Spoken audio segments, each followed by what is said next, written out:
Hello, chat.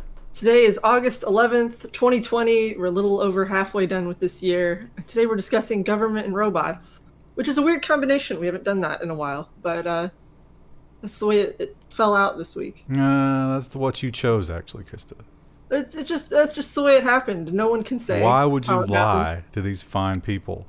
Listen, vote for me, 2020. Please don't.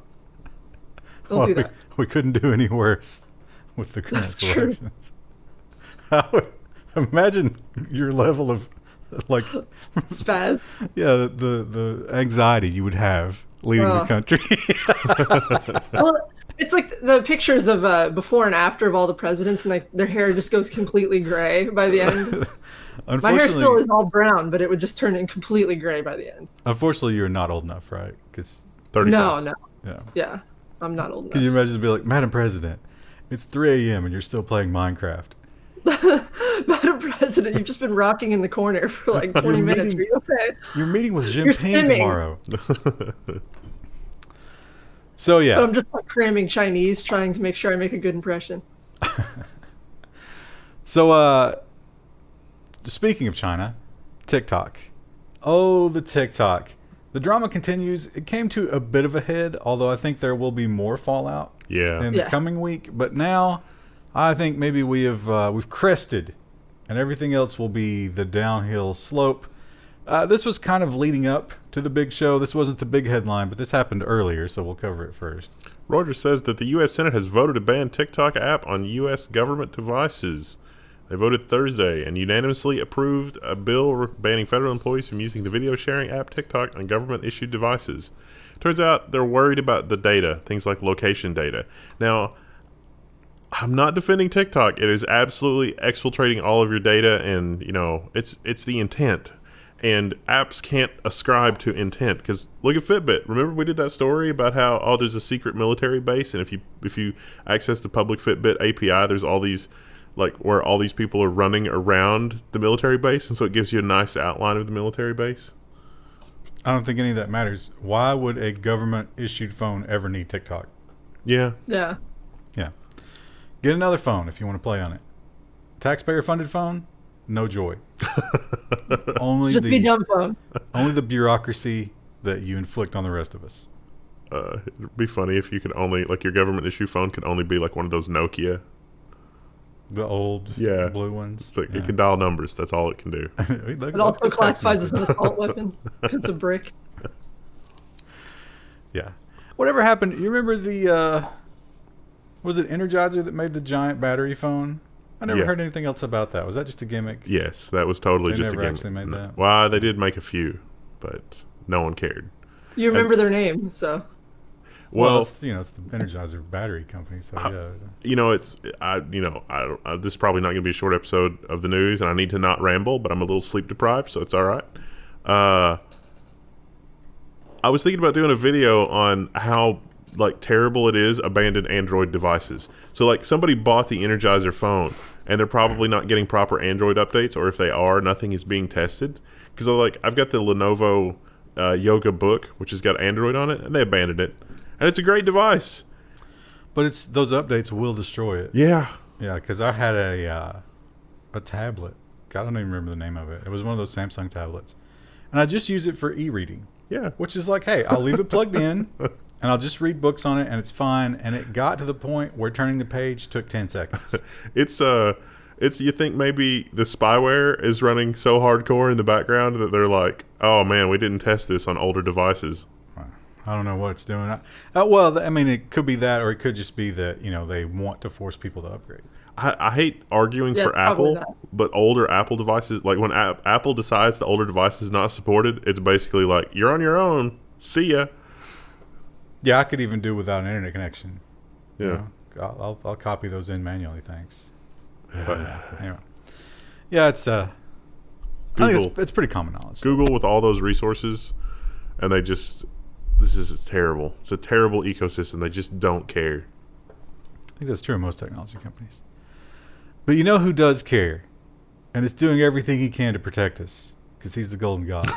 I'm being sarcastic for those of you who are already going to the comment section. Jesus Christ. The TikTok scourge must be stopped. And even though we've taken these half measures, as we talk about the Senate, actually pretty much everybody's banned it, but we need to go farther. We need to cut.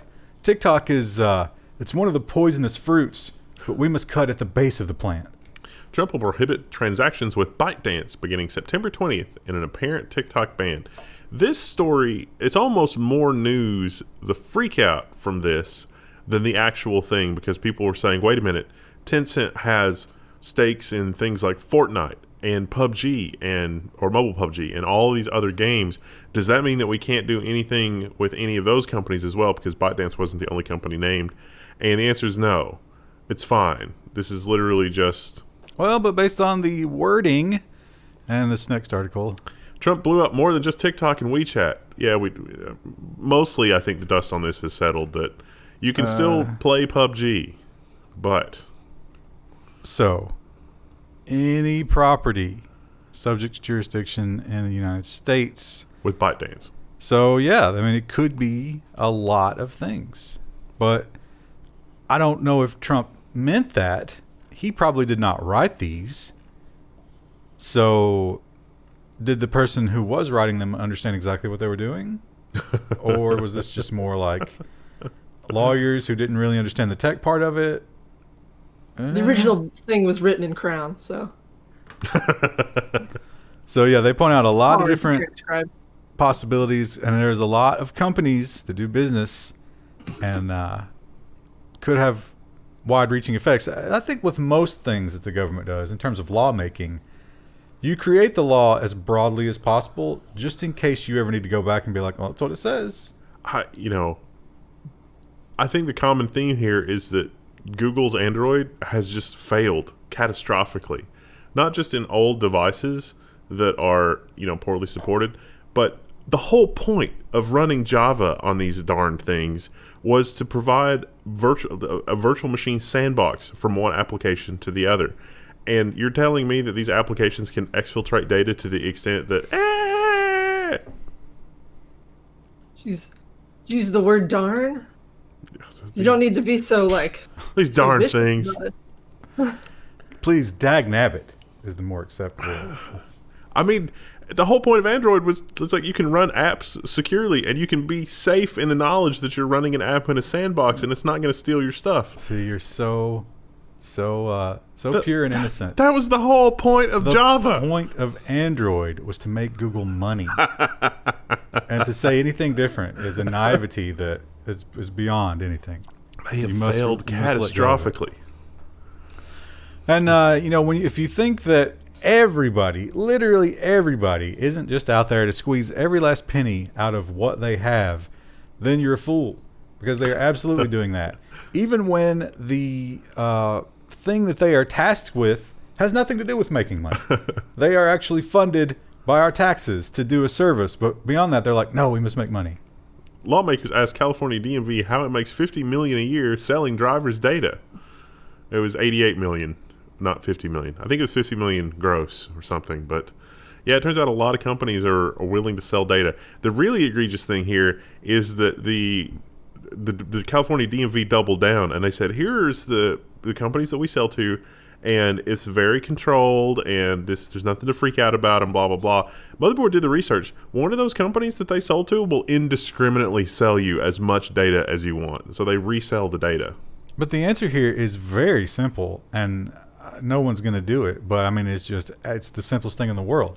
You cut the DMV's funding by $50 million. Or $80 million or whatever it was. It's like, oh, you're going to make money on your own? You don't need our money. And then they'll have no reason to do it the next year. Or they'll have they will no longer be operational because they have to do it. They're going to do it anyway, I guess. No, I guarantee all that money went to benefits of mostly probably the people in power. Probably. And I'm not saying they took the money home, but I'm saying that their offices probably got some really cool stuff. I'm so angry about the Pacer article we're going to cover later because they were funding all kinds of stuff that had nothing to do with providing documents. That the DMV probably did that as well. It's like, we've got this amazing employee lounge that has a foosball table, and it's like, that's not all of the upper echelon at the California DMV got some sweet Herman Miller Aero chairs. You put them out of business. Only the people with Do what, Krista? I just said they got an espresso machine, like all kinds of nice stuff like that. Oh man, the Microsoft campus, they've got like the hot cookie machines and the espresso machines. They fly some dude in from Germany to work on their espresso machines. It's amazing. Sorry. You guys an espresso. Excoriate them, chat. Espresso.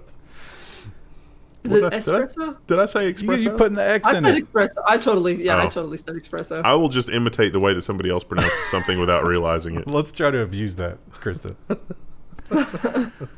On a phone call with a client. People blasted me for saying Ontario instead of Ontario, and I've just been gleaning the news articles like, please give me an Ontario story, because I'm gonna say Ontario for the rest of my life. Now, last week, I think it was last week or maybe the week before, we talked about the FCC and Pi's crusade to help the little man, the imprisoned little man, and because those phone rates are actually pretty crazy. Considering we live in a world where per minute phone rates are kind of a thing of the past. I guess you can still get a plan like that, right? But it would be really low. Why? Yeah. Yeah, why would you? But when you are forced into a terrible position against your will and basically held hostage, although, you might have done something terrible to get there, they can charge you whatever they want. And him being the prince of a man that he is, he wanted to protect those poor people. And while he didn't actually solve the biggest problem that was discussed in another story, he has done something. The FCC lowers some prison phone rates after blaming states for high prices. This was Ajit Pai. Ajit Pai is at work again.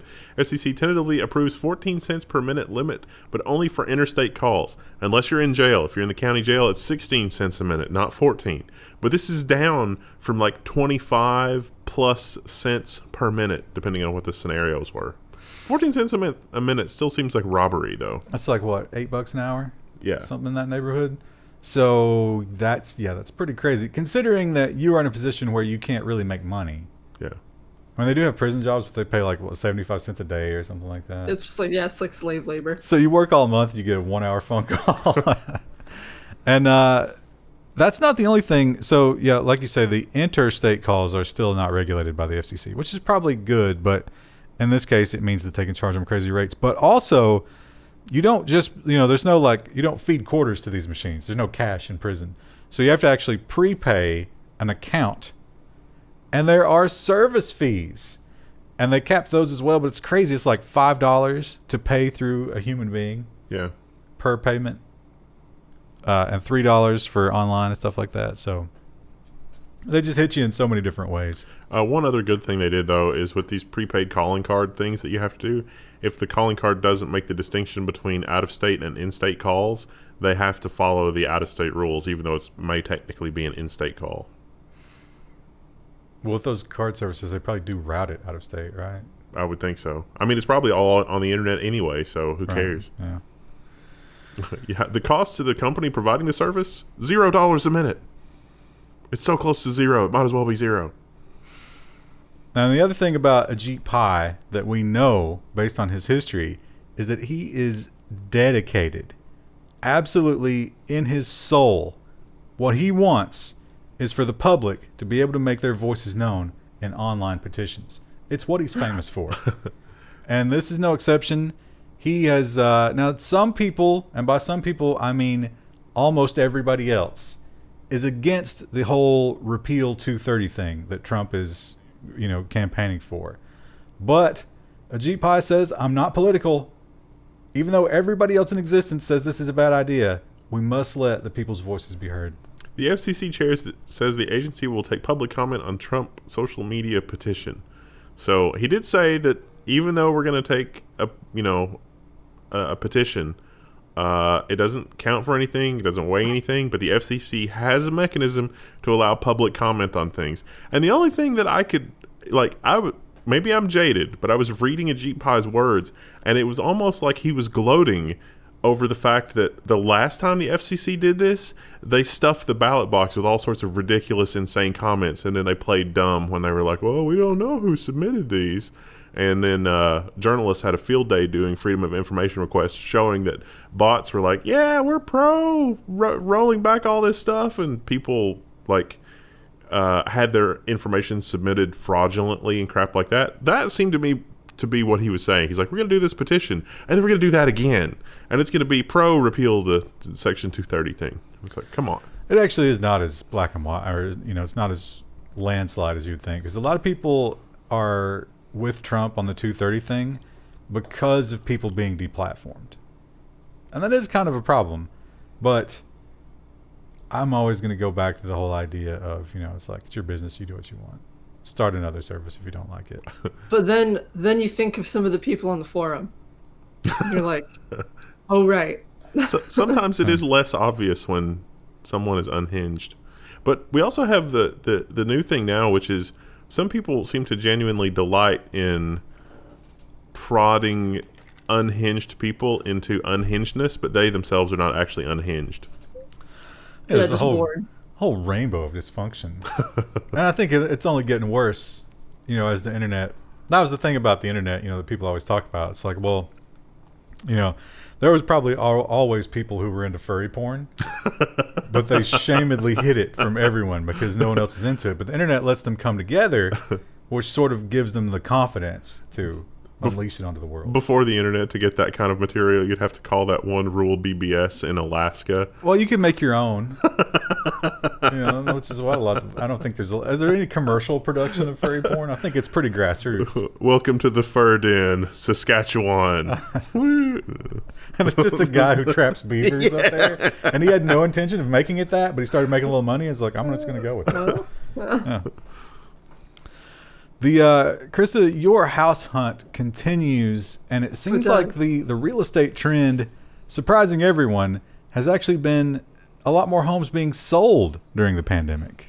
Yes, and it's insane. They go so quick. Literally, you'll see a house that's like, oh, that's not too bad, and then the next day it's sold. And unsurprisingly, the trend is to go to rural, depopulated areas where there are no other people to infect you. 2 houses near where it's totally people moving from the city. They're like, we sold everything. We moved here. We're going to work online. So, all right. Why are you telling me this? Never speak to me and my children again. Yeah, pretty much. And you're coughing on me. Go away. The one thing that we know from living here, and certainly from house searching here, the problem with that plan is your internet connection, especially if you're going to be a remote worker. Yeah. And this makes this next headline completely unsurprising to us, although it did seem to surprise the people running the company. SpaceX says Starlink internet has extraordinary demand with nearly 700,000 interested in the service. I really wish that Elon Musk had worded the questionnaire, like the sign-up questionnaire, so they could use the data to go back to Congress to be like, look, the FCC has lost its mind. Because we're always talking about that. ISPs are like, we service this area, blah, blah, blah. Elon Musk could ask, like, what's your zip code? Where do you live? What services can you get? And maybe people, and as you could say, I don't know. But for like us, like if we were applying for Starlink, I would fill that out and be like, yeah, I literally can't get anything. And Elon Musk could use that. And maybe we could turn this machine in on itself. So Elon Musk can be like, I have to do this because ISPs will not service this area. And you could use the FCC data to say that some ISP says they service this area. And when they don't, demand an explanation for why did you say you service this area when you don't. I was like, oh, we can sell 1.5 megabit. It's like, well, that doesn't count as service. That is just... What's going to happen, though, is like if they use that at all, it's just going to be like, give us federal dollars to bring Starlink to. Yeah. And they're not going to care about like doing anything else, to actually improve everybody's lot. Well, I would rather them give that money to him. As much as I dislike Musk, he's not worse than the ISPs. And at least there would be internet at that point, in theory. There are some good local ISPs, but most local ISPs are not great.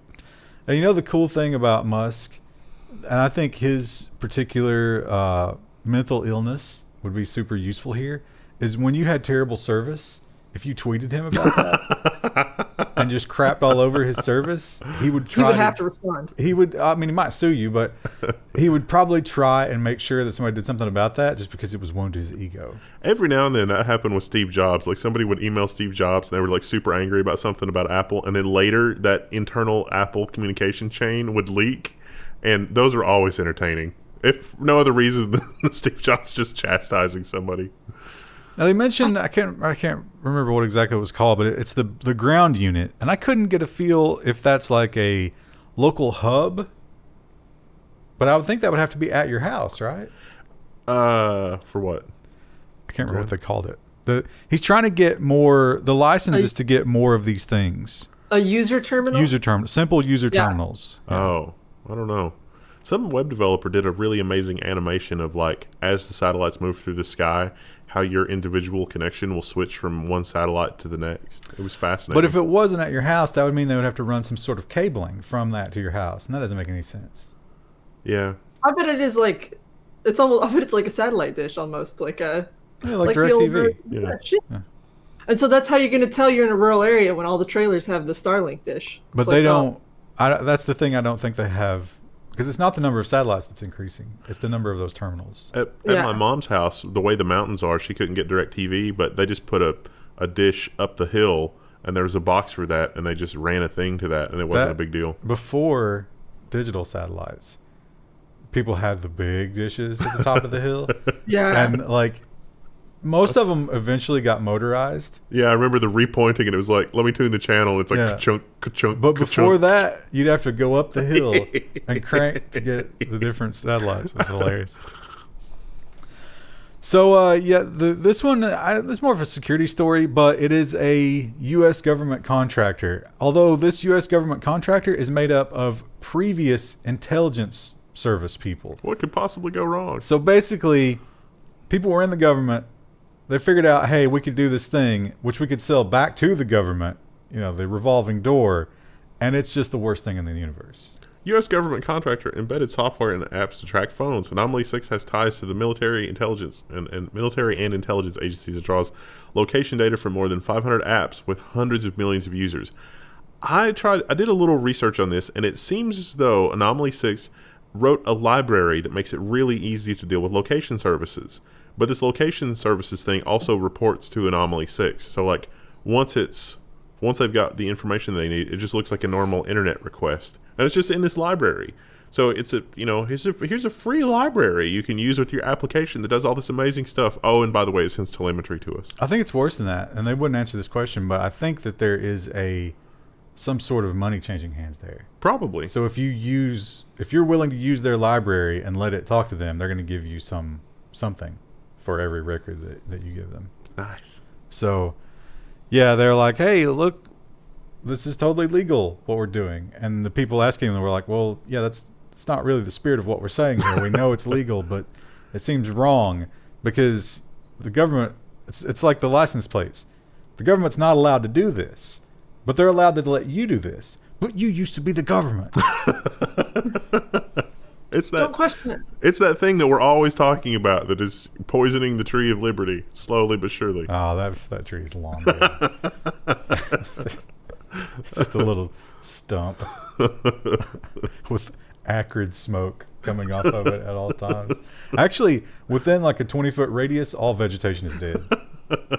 Nothing will ever grow again. And the Pacer system. So the Pacer system is a way for you to look up things about the laws. Those things that if you don't follow, they will take your life from you and imprison you and make you pay $8 an hour to use the phone. The things that... Such as too many parking tickets. It would make sense everybody would have access to so that we know how we're supposed to behave. But no, you have to pay for that as well. Government's Pacer fees are too high, a federal circuit says. All you need to know about this is that the government says that it takes $142 million a year to run a service that's a network drive full of PDFs. And so it's per page. 10 cents per page. You pay per page. But you don't understand, Ryan. It takes $142 million a year for us to offer a network drive full of PDFs.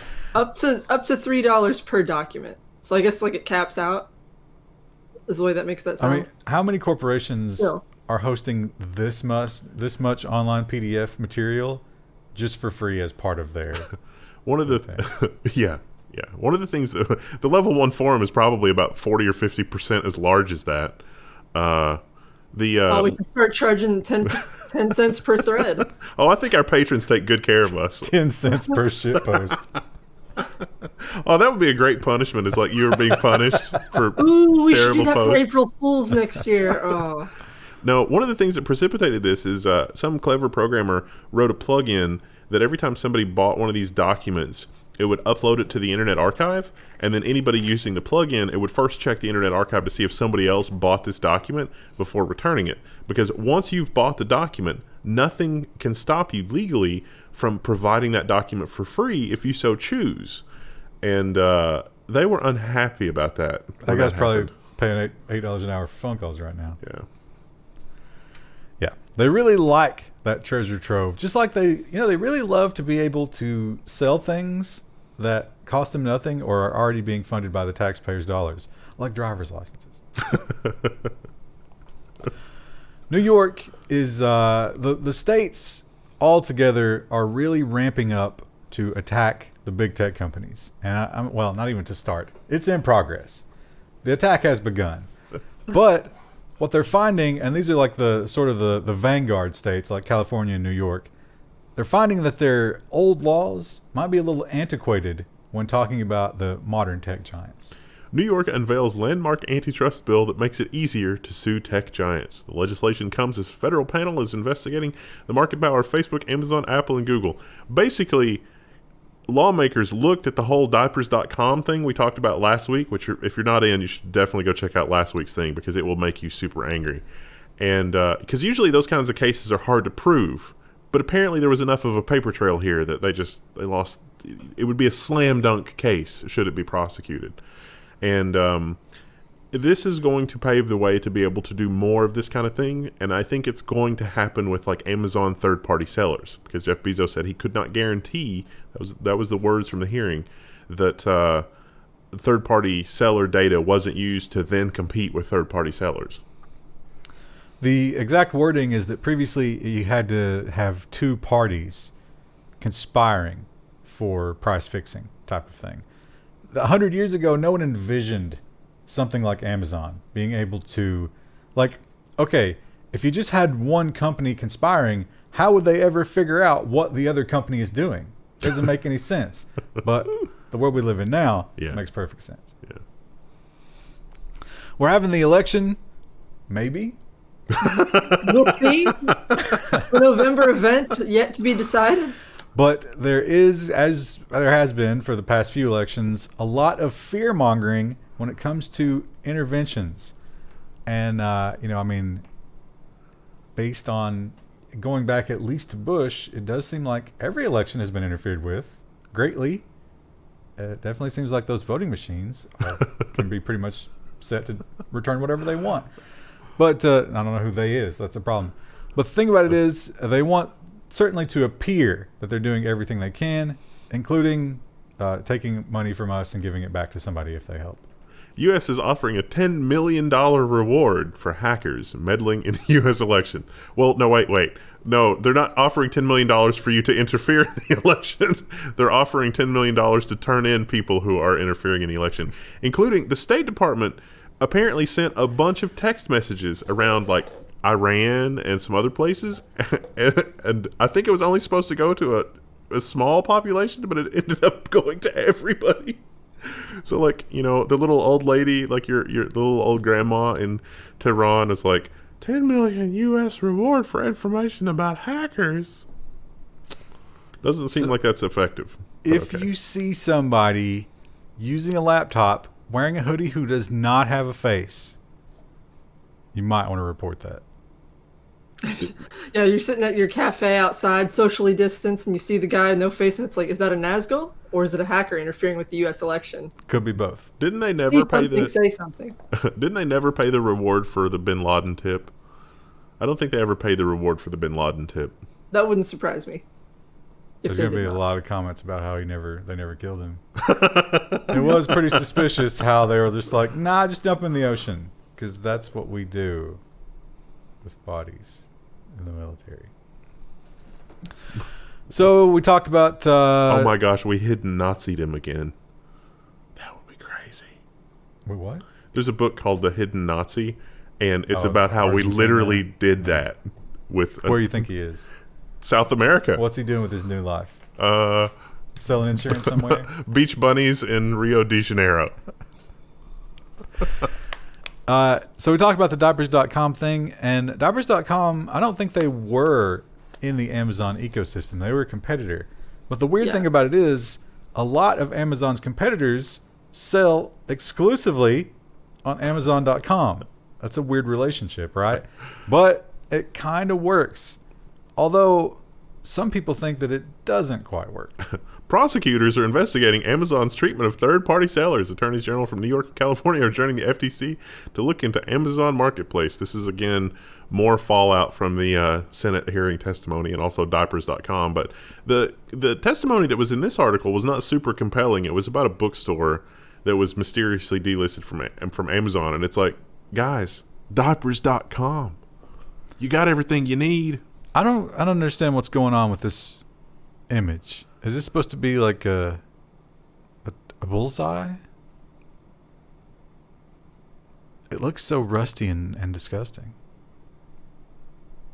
It's like a pixel effect. I don't like it. I don't really understand it. I guess it's because they're saying there's a bullseye on Amazon, but... Poorly done. Who was that? It usually doesn't say. It doesn't The always give Verge. artwork credit. No, it's The Verge. Illustration by Alex Castro. Oh, Alex Castro. Step it up, Alex. Come on. Twitter. Again, this story, it could have gone in social media, but the FTC is involved, so I figure, you know what, that's the government. And we knew that this had already happened, and they had already been chastised for it, but now we're probably going to give them a fine. FTC is so late to the party on this one. Yeah, well, 2019. But clearly, they did wrong. They did not actually pretend they did not do wrong, because you could not defend this. Twitter faces FTC probe and the likely fine over the use of phone numbers for ads. We covered this when the story broke. If you gave Twitter your phone number for two-factor authentication purposes, it would use that to advertise to you, and that is not okay. That was even against its own terms of service. It was like, man, we got all these phone numbers. It's too bad we can't do something with them. And somebody in marketing was like, I know. Look, I've made the company so much money. And it's like, this is terrible. Total mistake. Oops. We didn't mean to do that. And, of course, Twitter was quick to point out, it's like, hey, remember that time Facebook did that? Look at him. Don't look at me. They weren't wrong.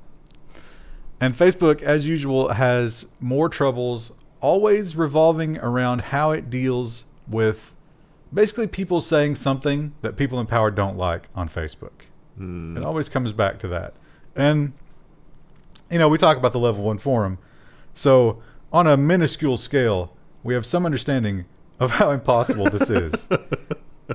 What can you do? I mean, they literally have warehouses full of people whose minds are being destroyed right now to try and combat this. They're throwing human minds at it. This is like the Vietnam of the online era, and it's not enough. Facebook must better police online hate, state attorneys general say.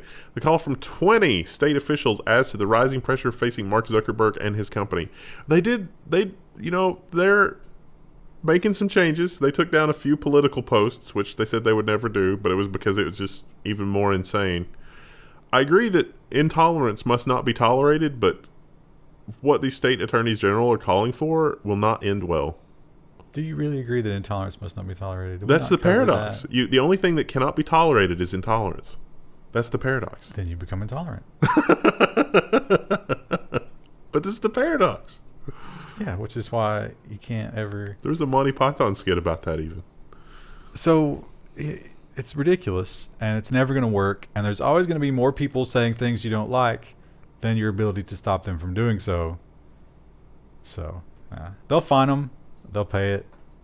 The money will be wasted, and the cycle will continue. The wheel in the sky will keep turning. Remember the tracking system for the old pandemic? Hey, that's still going on. Yeah. Everybody's Android phones have updated, and now you have a new menu item whether you want it or not. But the states all decided to do their own kind of thing. Many of them tried to do the opposite of the Apple-Google approach, and it failed spectacularly. And a lot of taxpayer money was just flushed. Thrown away. Some of them have revamped and said, okay, we're going to do it that way. Even though you have your thing, we're still going to do our thing, but we're going to use your SDK, which means it's basically the same thing. And a lot of back and forth. The first will be rolled out. Apple and Google's tracking app for the Thing will make its full U.S. debut in new Virginia app, although Alabama released a closed pilot for its app this week. So these are quote-unquote official apps. Like, please everybody download and install these. And it's going to make use of that underlying tracking API, which does actually use your location, as it turns out. Well, this one maybe not. So I was confused by that because when we learned about the Google version, you had to turn your location data on.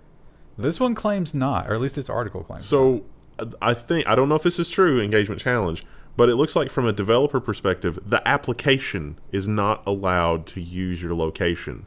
But because it uses the new operating system level APIs for this tracking, those do use your application. So Virginia won't have your location. Right. But Google will have Definitely.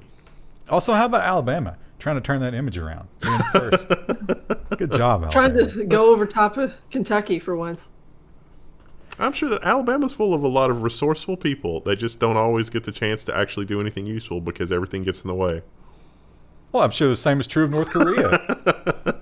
Yeah, when And we say, Kentucky, to be honest. you can't blame the populace for the mistakes of the leadership. That's a terrible fallacy. Quantum computers. We need them. We want them.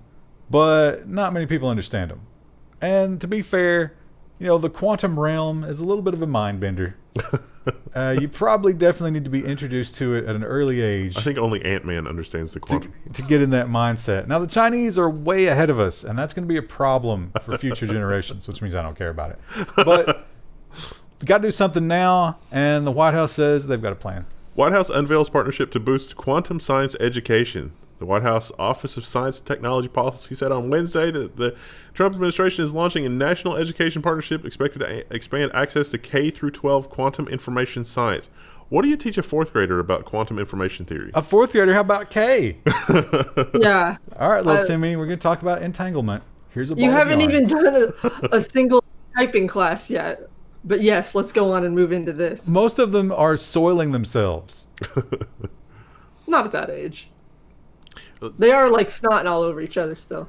Turning me loose with a screwdriver in kindergarten worked out for me in particular, but I all those wouldn't kids make lost their policy sight. based on your particular. Yeah, I would love Brand. to see the kindergarten quantum curriculum. That'd be great.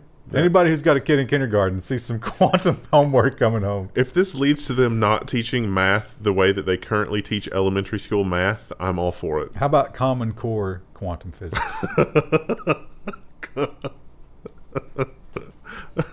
Here is it's like we must watch the historical documents. Here's an Einstein-Rosenberg bridge. Wait a minute, this is just old reruns of Sliders. Uber, that company that might not exist much longer from now because their whole business model has been destroyed by the pandemic.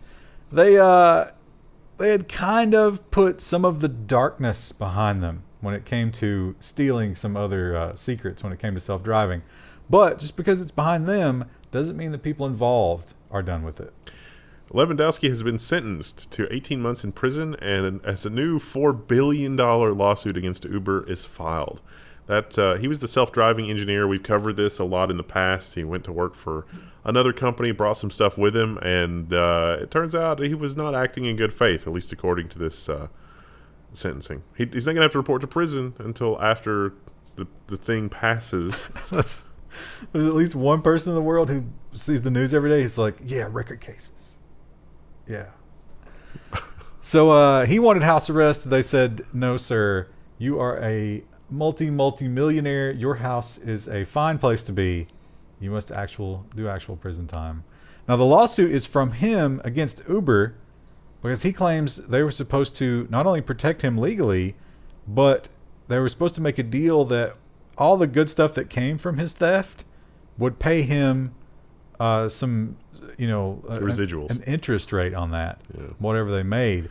And they have refused that on account of him being a criminal. Do you think that this ends up, like the crazy end to the story ends up being that Google just absorbs Uber? Uber is what a great name for the new company.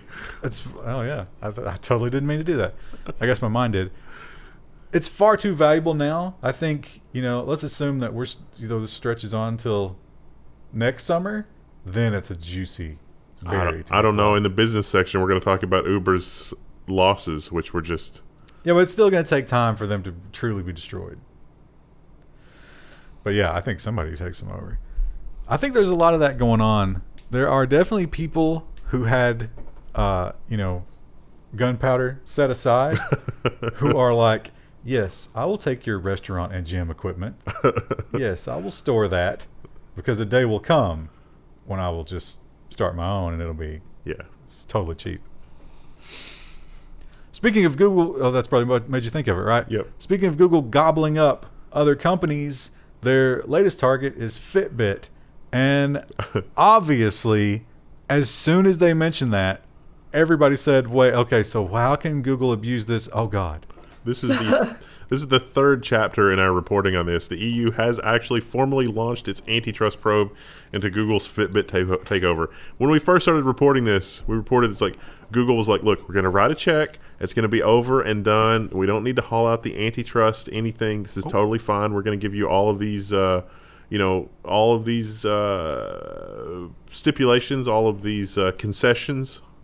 And the so EU they wouldn't use the data. EU is having none of it. Because who believes it? Yeah. Literally no one. It's going to probably be about 2 years before Google can complete this acquisition, which is exactly what they didn't want. They're like, look, guys, we can just build this ourselves faster. I mean, come on. I wonder if Fitbit is suffering right now because, like, nobody can go to the gym. Yes. You're just like, your Fitbit is just sitting at home, just vibrating constantly, like, do something. I saw an app, though. I think that might be what Chris is alluding to. I saw an app that was like, here, you can run in the wilderness using GPS and your Fitbit and then, make some shapes and stuff. Yeah, so, like, when I went on that hike a few weeks ago with my friend, she has a Fitbit, and she was using that to track our mileage, but it's not great when you're going over rough terrain, but it was kind of close. It wasn't bad. So I think people are using it, but probably more for, like, outdoor running and things like that. Pro Probably not criminal as tip. good, though. If you're a woods murderer of hikers, check closely for any Fitbits or other tracking devices to take off of them and destroy after you murder them. There've been several cases of the Apple Watch reporting that their wearer was unconscious, and at least one of those was a mugging. Well, the one guy fell into a ravine. Remember that one? Yeah. And he was like bleeding to death, and they were like, "Oh, okay. Here's a man bleeding to death. Go get him." It's like, well, that's cool, but terrifying as well. I accidentally showed this story too early. It's amazing. But yeah, so Germany last week they came out against Tesla, and they're like, "Listen, self-driving? No, you can't say that. Your cars do not self-drive. You cannot advertise them as such." And this week it seems like they're just continuing the trend of smacking Tesla for poor choices. Tesla's wiper controls were ruled illegal in Germany after someone crashed while using them. So it was a wet road, obviously, and the wiper, Teslas have a wiper stalk. You can control the wipers from the wiper stalk, but it's got software to try to figure out how fast to move the wipers, and you've got some control over that, I guess, from the stalk. But if you want more fine-grained control, you have to go through the touch screen. I don't think it does the intermittent on the stalk. Oh, okay. I think it's just on-off. You have to touch that on the screen or whatever? Well, it's automatic. So it uses the cameras and your speed to automatically adjust your wiper speed. But apparently that wasn't working for this guy. You can override it in the touchscreen, which you're not allowed to use while you're driving. Right. So he wrecked by, obviously you're not supposed to mess with the screen while you're driving. Yeah. That's why touch screens in cars are so stupid. And we rail against them. The German automakers agree. Yeah. And so they have now said that, no, just because you were trying to change the wipers, which is a necessary thing while driving, you still can't use the touchscreen, which means that Tesla has inherently created an illegal thing in their cars. Unless you want to pull off the road, adjust your wipers, and then pull back onto the road. Well, as an aside, that is just annoying because, like, as the rain changes, you might want to, fiddle with it a little bit. Well, they say that their automatic system will automatically deal with that, and apparently there is a voice control. But how many voice controls do you have to memorize to be able to do, like, intermittent 1 second, intermittent 2 seconds? Yeah. Or, like, sometimes you're driving through a shower and then it's, like, really heavy and then it kind of backs off and then it's really heavy. What do they call those? Microbursts? What a boring dystopia. Yeah. Well, it's not boring for that guy. He wrecked his car. I feel like he did it out of spite. He was just like, you know what? If I can't change this, and he just swerved off. He's like pawing at the controls, and he's just like, Jesus, take the wheel. Can't live like this. So yeah, he got in some trouble, right? Yeah. And he appealed, and that's how all this came out. Yep. So if you're in Germany, don't touch that screen while you're driving. What about the stereo controls? Those are on the screen. Yeah. Right? All Elon Musk has to do is to wait for some German company to engineer some kind of touchscreen that makes sense, and then he can copy it, and it'll be fine. You know what makes sense? The existing controls we have in automobiles. Which have taken the better part of 100 years to evolve. That little rotating stick works fine. It's only been 50 years since we've even had windshield wipers. My nice car, I don't drive in the rain, ever.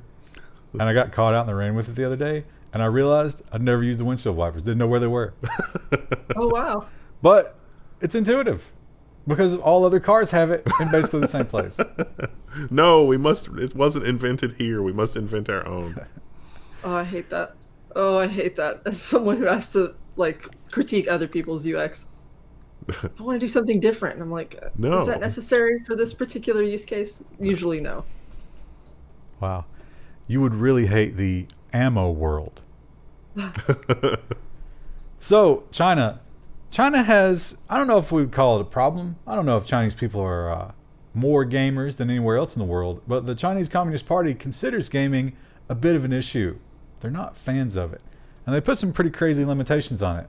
But as you might imagine, people who are addicted to gaming don't really care about those limitations. So you have to enforce them. And you ask yourself, how would you possibly do that? China's real name verification system for games is going to launch nationwide by September. China's long-planned real name verification system for video games is almost ready for its nationwide launch. Tencent and NetEase have already implemented their own verification systems, and some games require facial recognition. So this is to implement controls. It's like, oh, you're an underage user. You can only game 1 hour per day, or whatever the limitation It's 90 minutes on weekdays and 3 hours on holidays. I don't know if they consider weekends holidays. Every day we get a little closer to drink verification can. Yeah. And 90 minutes a day. I probably don't game for 90 minutes a day, but if you put that limitation on me, I would go crazy. Yeah. I can think of like maybe 1 or 2 days in the last year where 3 hours would not have been enough. But again, it would make me want to do it if you told me I couldn't do it.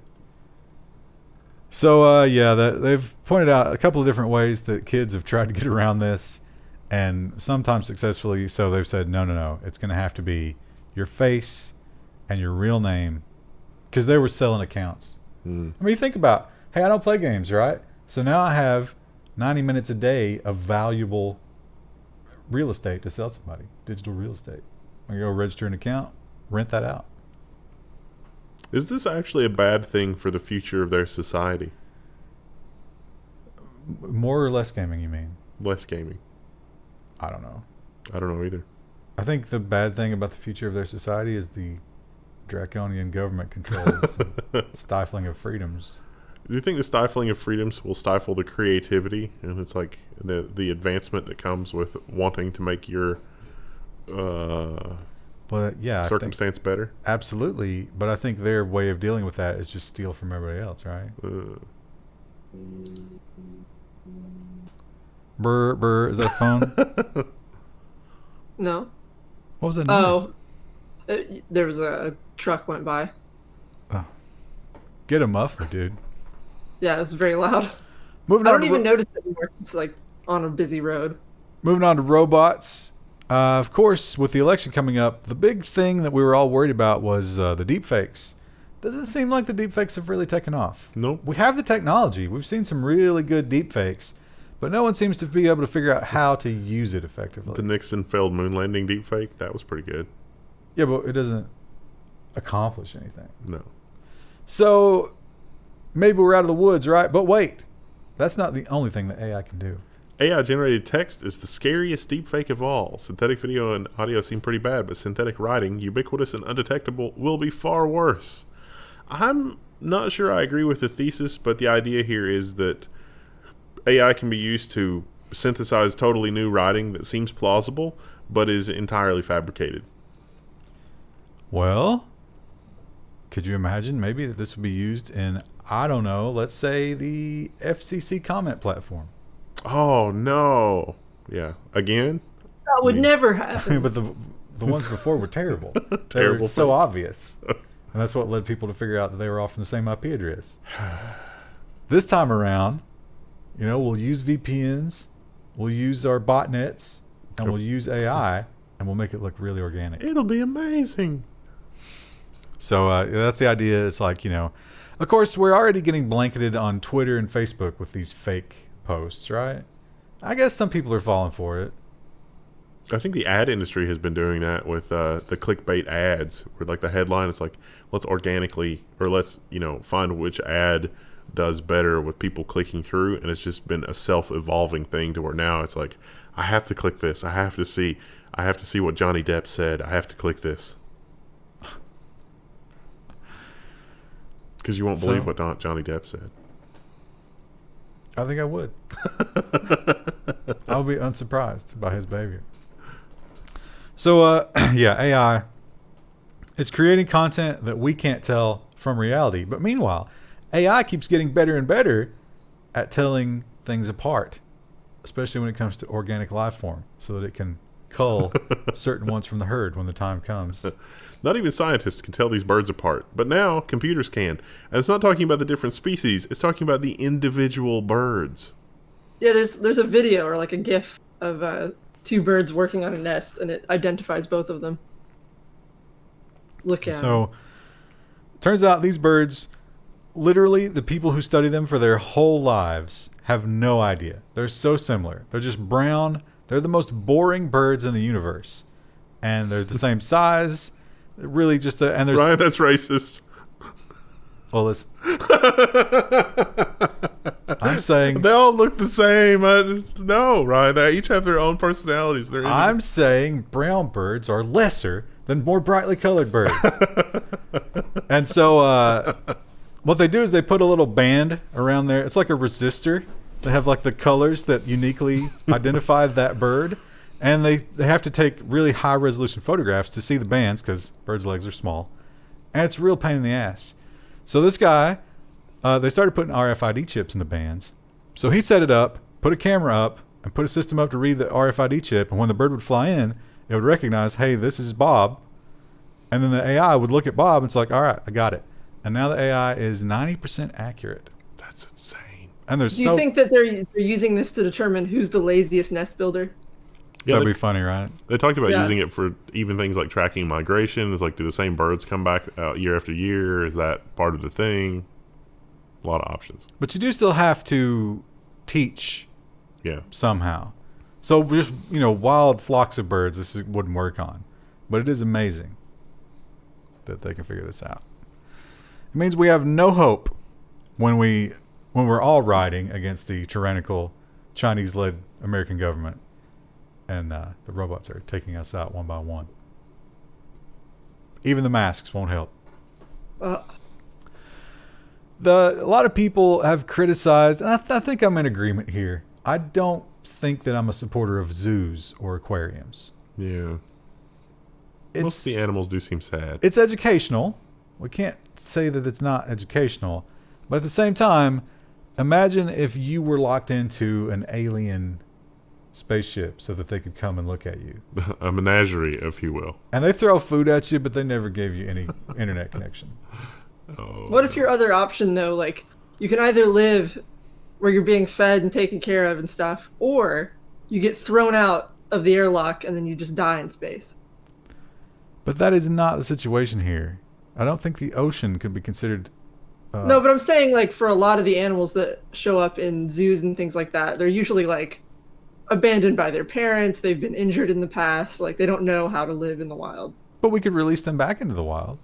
That's a thing. Some of them can't be trained, though. Like, that's a thing. Yeah, that's what I mean. Like, there's some that just because they've never, like, learned those skills, or they were injured so badly when they were younger, like, they would never survive out in the wild. But I think, what was that Netflix series about the tigers? Tiger King. That pretty much shot that theory out of pieces because they were totally breeding the tigers and selling them to zoos. Yeah, those people were... Yeah, so a lot of that unique. happens.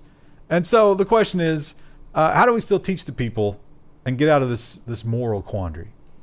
Realistic robot dolphins could replace live animals in zoos and aquariums. Also, the Department of Defense would like to know your location. Because we could put explosives in realistic-looking dolphins. This is pretty cool, though. Like, this would be the best case scenario, right? Like, maybe. Are we going to have a new Flipper movie? Could they not just gaslight us? Eventually, be like, no, yeah, dolphins always did this behavior. Yeah, that's what regular dolphins do. And I'm like, really? I don't remember dolphins doing that. No, totally. This is the Amazon nose super dolphin. So, this website has just like their whole right-hand menu is the newsletter. yeah, I don't like that. They're desperate to get people to engage. They also have this, which is not a button. Share this article with somebody who loves dolphins. It's just text. Just a plea.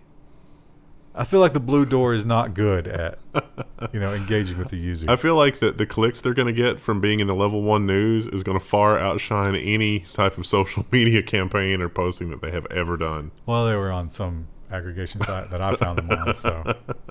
I tried putting no at no.com into their subscribed list, and it said that's fake or invalid. Please enter a real email address. What about try admin at bluedoormedia.co? Oh no! And our final story is. Thank you. It worked. Oh, nice. Yeah. All right, that's somebody's gonna have a patch request. Our final story is really exciting at first, but try not to get your hopes too high. 60-foot Gundam robot took its first steps, and there's a video. It's not that exciting. Yeah. Now you might be thinking, what's all this stuff behind it? That's the crane that's holding it up, because it doesn't stand under its own power. It also takes a minute to get into the. Yeah, we can't. It doesn't There's so little of this video that's real that it's like I feel like we can't even show any of it because this is just. I like how it has to raise its groin flap in order to raise the leg. Like they made it look exactly like the anime, but it shows how non-functional. Yeah, that is. Yeah. There he goes. He's bending his knee. Any minute now, he'll take a step. I also like how it gets super unbalanced. So it's like, let me move one joint at a time because we don't have enough hydraulic pressure to do more than that. Yeah, so I wouldn't expect him to fight any giant monsters anytime soon. But hey, maybe future generations. Wasn't that a Robot Chicken skit where like some giant monster comes and then like there's this anime sequence and then something like this comes out and it's just barely moving and the robot's like, are you for real? And then the alien monster just smashes it. Yeah. I think we should stick with traditional munitions. Yeah. If the giant monsters show up. That's it for today. Well, the people would be outraged if we didn't get some kind of update on the pumpkin, I think. Pumpkin's growing well. I need to make a sling for it because he's like actually pulling the vine down. I tried to pull the vine up and like push the pumpkin back through the porch, but he's too big. He won't fit through the rungs on the Chris, patio that's been a week. I feel like you're really, like slow balling this sling. This is a time. I know. I need to do it, but I just haven't done it. I did. That I pumpkin did is some gonna more die. dehydrating. No, he's fine. It's going to reach the critical, like the critical He's weight or just gonna whatever. bust the vine. Yeah. Yeah, because that vine it can't be that. The tensile strength is not enough. Yeah. We need to do that. We have bird netting. I think we're gonna try to repurpose into a sling. All right. Hopefully it's okay. By next Sunday, we have to have a solution in place. Yeah. Yes. Or I commit to that. Or we're gonna have to have a funeral for Lieutenant Dangle. Oh, how dark would that be? I'd have to save his seeds for next year. Krista, give us a goodbye that pledges to be a better pumpkin mom. I can't drum up any fake tears. I don't have enough light. Oh. Goodbye. I see that dog in the background. We're rolling. Hello. Today is the 12th, and we're doing business and social media, and Rudog has decided to take a nap behind me. I had to have a bowl of cereal because I'm a terrible human being. No, that's fine. No, chew into the mic. Actually, I can't hear you right now, so that's good. Are you like sitting far back from the mic, or? What kind of cereal you got? Special K. I see that you are the opposite of me. You go lots of milk in your cereal. Does it drive you crazy when you're at the end and you're chasing them around in there? Yeah, a little bit. I like just a tiny amount of milk. Minimal milk. Engagement challenge. Are you a lots of milk or a little bit of milk cereal person? I made my own. Oh, sorry. Continue. No, I was going to ask you what you are. I like a lot of milk because I tend to drink it afterward. Wrong. No, that's correct. That's I made kinda my what I own do, dehydrated too. strawberries. I gotta get my of vitamin D somehow. Oh yeah, you gotta protect yourself against that the C word. The demonetization. The demonetization word.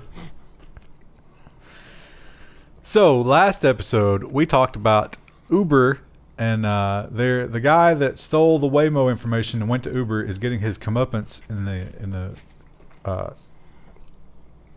the structure. I just completely lost the word there. Yeah. The form of 18 months in prison. Real prison, not even house arrest. And maybe that's justice served, but perhaps we could blame the entire pandemic on Uber's karma. Maybe this is the way of the gods punishing them because, oh boy, are they having a bad time. That thing clobbers Uber, leading to a $1.8 billion quarterly loss. How does Uber have that, how did that even happen? How did they spend $1.8 billion in a quarter? Not even a year, a quarter. $1 billion is just an insane amount of money. Just a scary amount of money. Oh. Hello. Video driver crashed there, but I think we're okay. Sorry if there was some epileptic triggering flashing between the scenes there. It wasn't responding. Oh. Okay. Are we okay? I think so. I hope so. Sure would hate to do this again. So yeah, Uber. Now it turns out they were already losing nearly $1 billion a quarter, but almost doubling that, that's tough. Oh, well, that makes it less horrible. But still, $0.8 billion. How do they lose that much money in a quarter for what they do?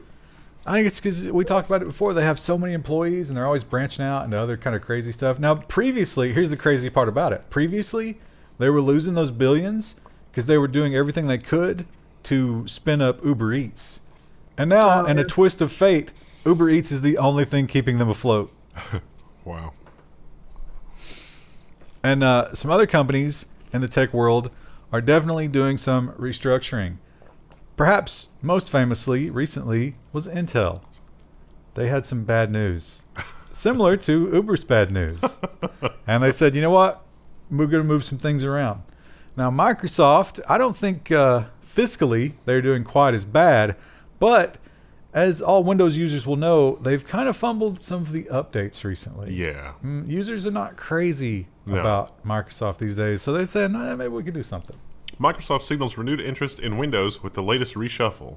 Panos Panay is given even more Windows responsibility. Is it myopic? Is it how it's described? Yeah, there's some new devices coming out, like the Surface Duo, and all kinds of stuff's been leaked.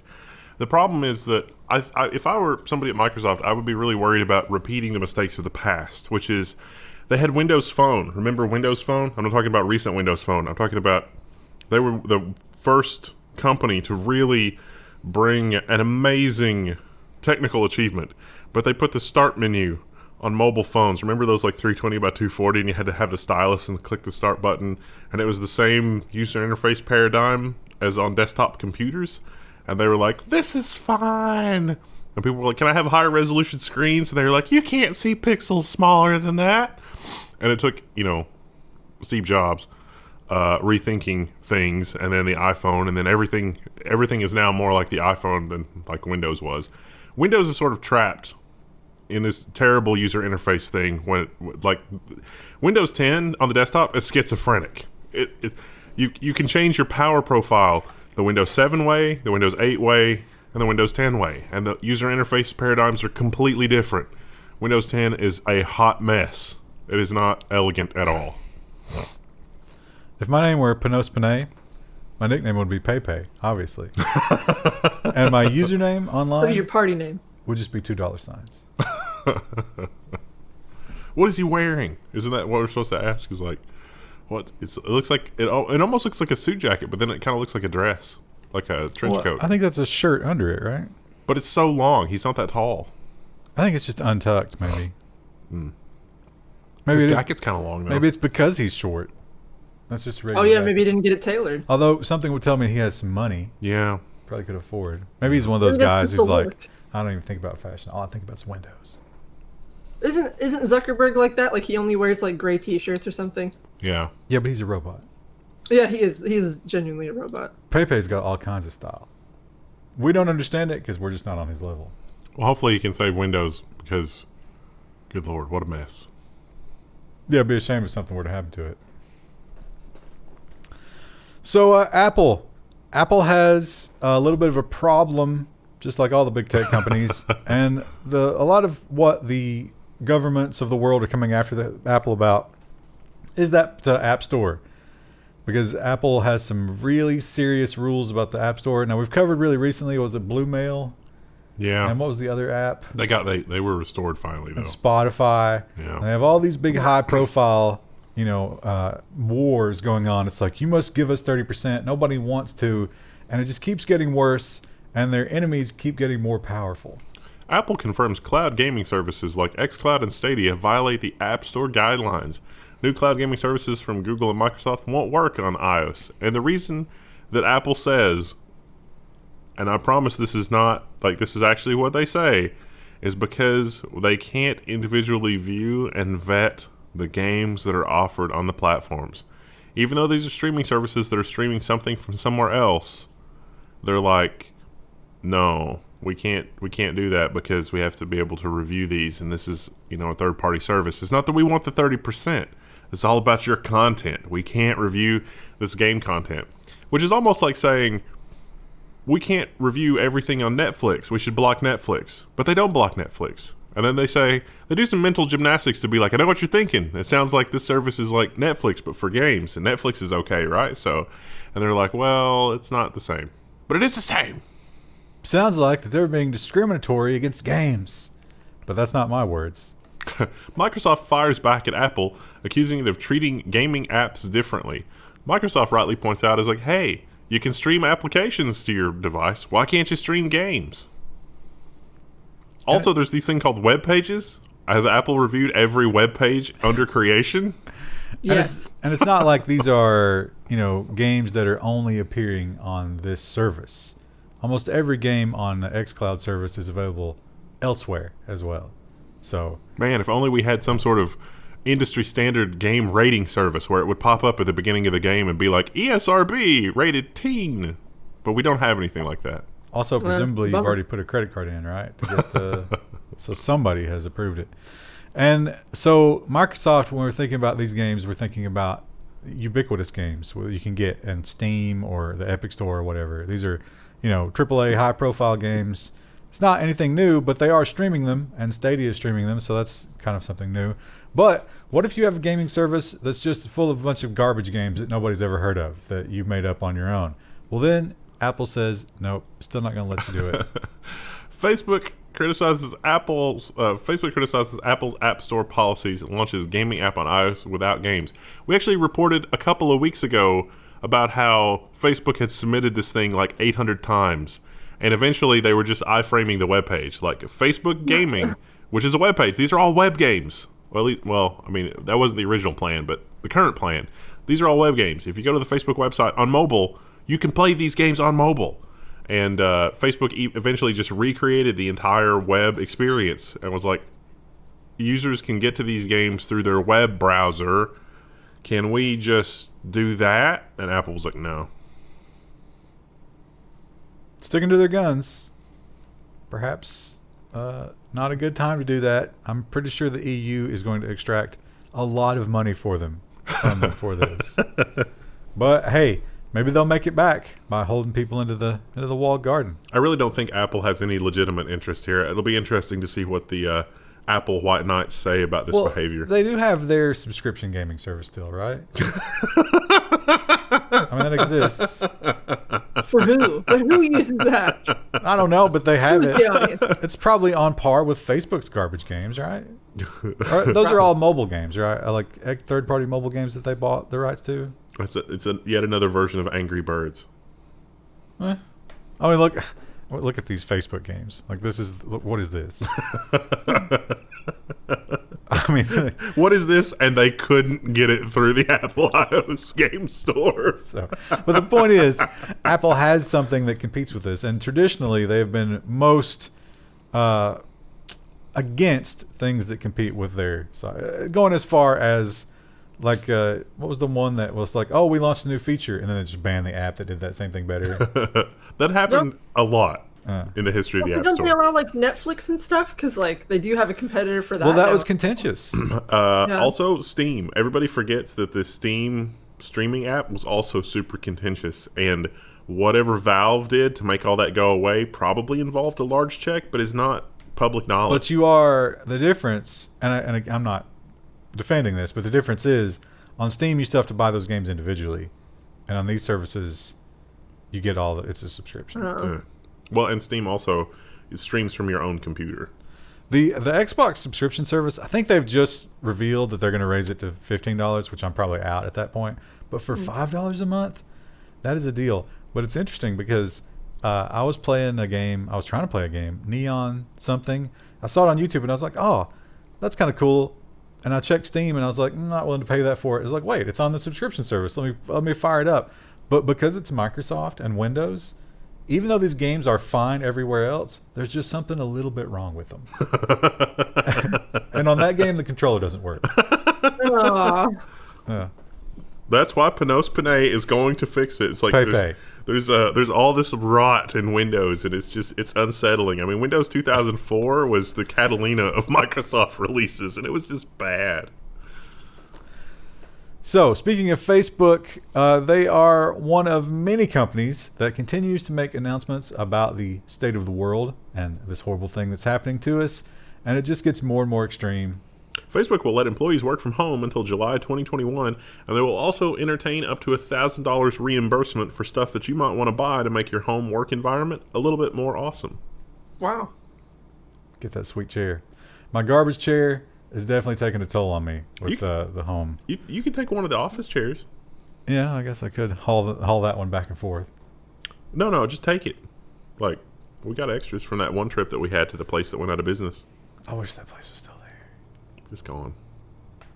So they're not the only ones doing it, and this is just a lot of places are saying 2021, but some people are like, you know what, we're done with all of it. Atlassian tells employees they can work from home forever. Although they're going to keep their offices, and they're going to rethink how offices make sense in the world going forward, but I guess they were pleased with employee productivity. Now, this is probably going to happen a lot, and a lot of people are going to keep their buildings, and there's going to be like team building versus team home, and they're going to be like bitter enemies. Yeah. I can think of a few people that were like, we really have to have people in the office, blah, blah, and then this happened, and they're like, oh yeah, it turns out all that was just complete and utter BS. I was like, yeah. That makes sense in some cases, I'm sure. But yeah, for the most part, we're entering into this crazy world where you can live anywhere that you want, and you can work anywhere that you want, and they have nothing to do with each other. And it's all just like the real estate market and the jobs market is all getting turned on its head. What if we, in the future, it's like somebody's actually living in the Google offices?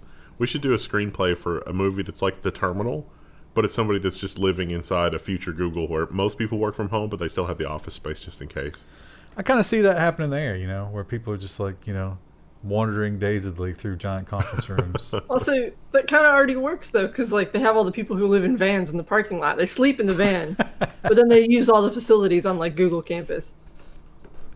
So now they just sleep in the conference room. Yeah. They do actually have sleeping pods in some of the Google locations. It's like, I feel like a nap. I'm just going to go take a nap. That is some boring dystopia kind of stuff where it's like, just sleep at work. Don't go home. Like, stay here. Be productive. This story is not really news, but this is takes a long time for a giant to die. And the death throes go on. And while we knew this was inevitable, it has just now finally come to an actual end. Toshiba has formally exited the laptop business. The last Dynabook shares have been shuffled off to their new owner, Sharp. Wait, Sharp still makes computers? That's the news. RIP. Toshiba, long known as the kind of boxy, unsexy laptops. Except for the libretto. And, a lot of those other companies were breaking new ground, and Toshiba was like, nope. Just going to sell you this box. Didn't work out for them, ultimately. And speaking of dead technology, the phone, we've discovered that in the current state of the world, people are holding on to their phones longer. So you'd think that the flagship phone would have a longer lifespan, but not in the case of Google. Google has already discontinued the Pixel 4 and the 4 XL less than a year after its unveiling. No one cared. They do have like a 4 XL S or A or something. 4A, yeah, but the 4A is way cheaper, and it's more cut down than its price reflects, which makes me sad. And so they did point out that they're actually without. If you want like the $1,000 Google phone, the flagship, the great one, they don't have that right now. Maybe that's a sign of the times, right? Everybody's broke, getting evicted. Not gonna buy Or it. it's producing the next one, and they're like, "Oh, quick! We'll just make it a shorter and shorter development cycle, so we can make more money." Now, if you do want a phone with all the bells and whistles and the exciting stuff, you can still get one. Don't worry about that. The Galaxy Note 20 Ultra uses lasers to fix the S20 Ultra's biggest flaw, the camera autofocus. This is going to be a flagship phone. It's going to be $1,000 plus. The Note 20 and the Note 20 Ultra. Yeah, so. Interestingly, look at the size. Is that just a small That's hand huge. or a giant phone? That looks like a man's hand, so that would probably be ridiculous in my hands. Got a stylus, Krista. I have the Note 8, and I like the stylus a lot.